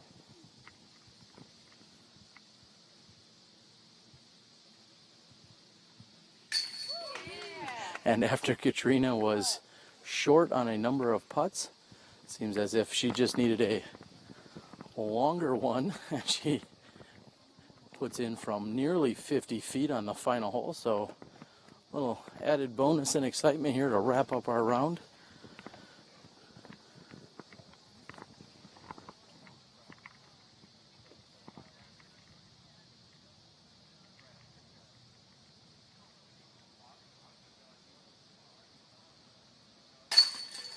And Val Jenkins starts and finishes the round here today with birdies. And Jessica with the best birdie putt of them all. Simple drop in from directly underneath the basket. We're going to see if we can catch up with the women in just a few moments after they've added up their scorecards. We don't want to delay them from doing as such. Stay tuned here as you're watching SmashBoxxTV. Again, we're going to be back with you this afternoon. If I had to give an approximate guess, I would say 3 p.m.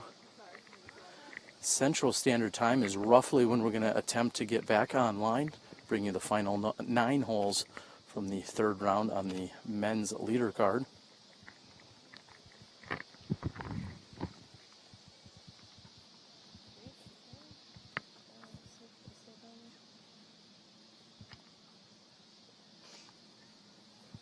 I have 100 pencils. I got the one that goes up now.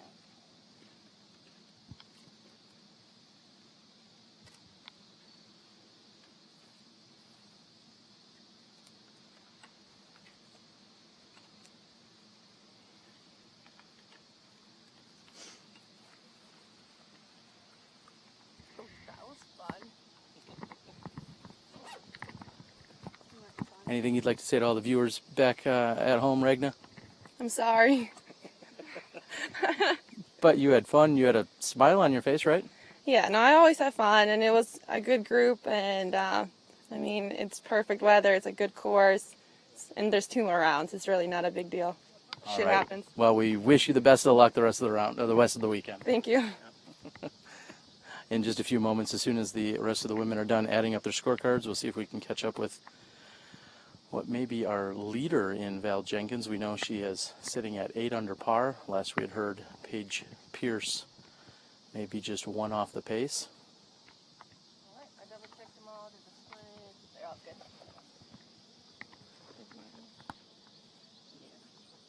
Good round, girls.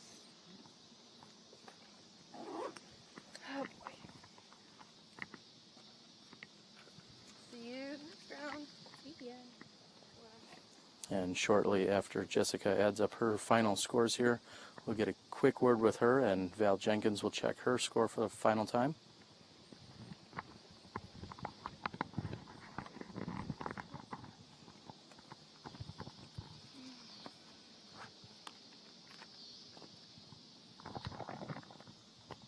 We're going to catch up over here for just a moment with Jessica Weese. Jessica, we talked about it a couple of different times today. Paige Pierce making it onto SportsCenter with her ace.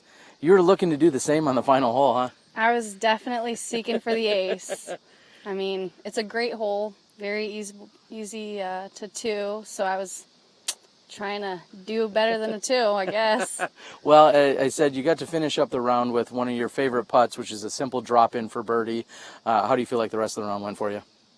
I feel like I played pretty solid. I started out a little slow, but I managed to scramble through the whole round, so pretty good at that, I guess. We know one of your biggest fans and supporters, your mother, was out there watching. She unfortunately, I guess, had to step away before she saw you on this final hole. Thank goodness we have it archived right away and we've got it recorded locally. Anything you'd like to say to all the rest of your fans and supporters out there? Thanks, Mom, for watching. Thanks, everybody. I appreciate it, you know. Fly life.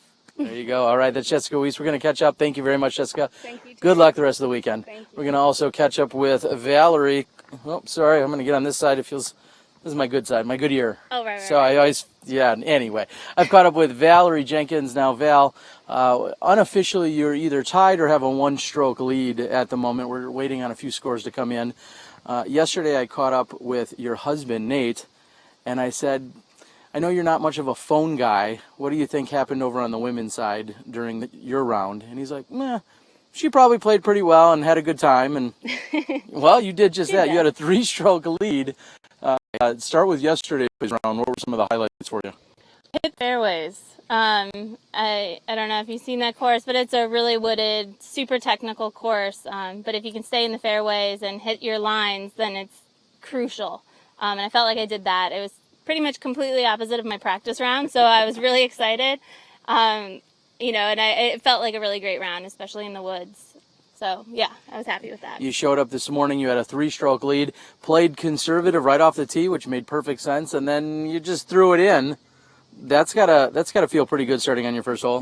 That was crazy. I mean, I felt like I was pretty lucky not to be in that bush right off the tee, and then just to be right there lined up, and then the wind just caught it just perfectly to lift it up a little bit, and yeah, you just gotta laugh because that's just luck after luck, and a little skill, but yeah, definitely some skill. You started the round with a birdie, you finished the round with a birdie. How do you feel like the 16 holes in between? How do you feel like they treated you?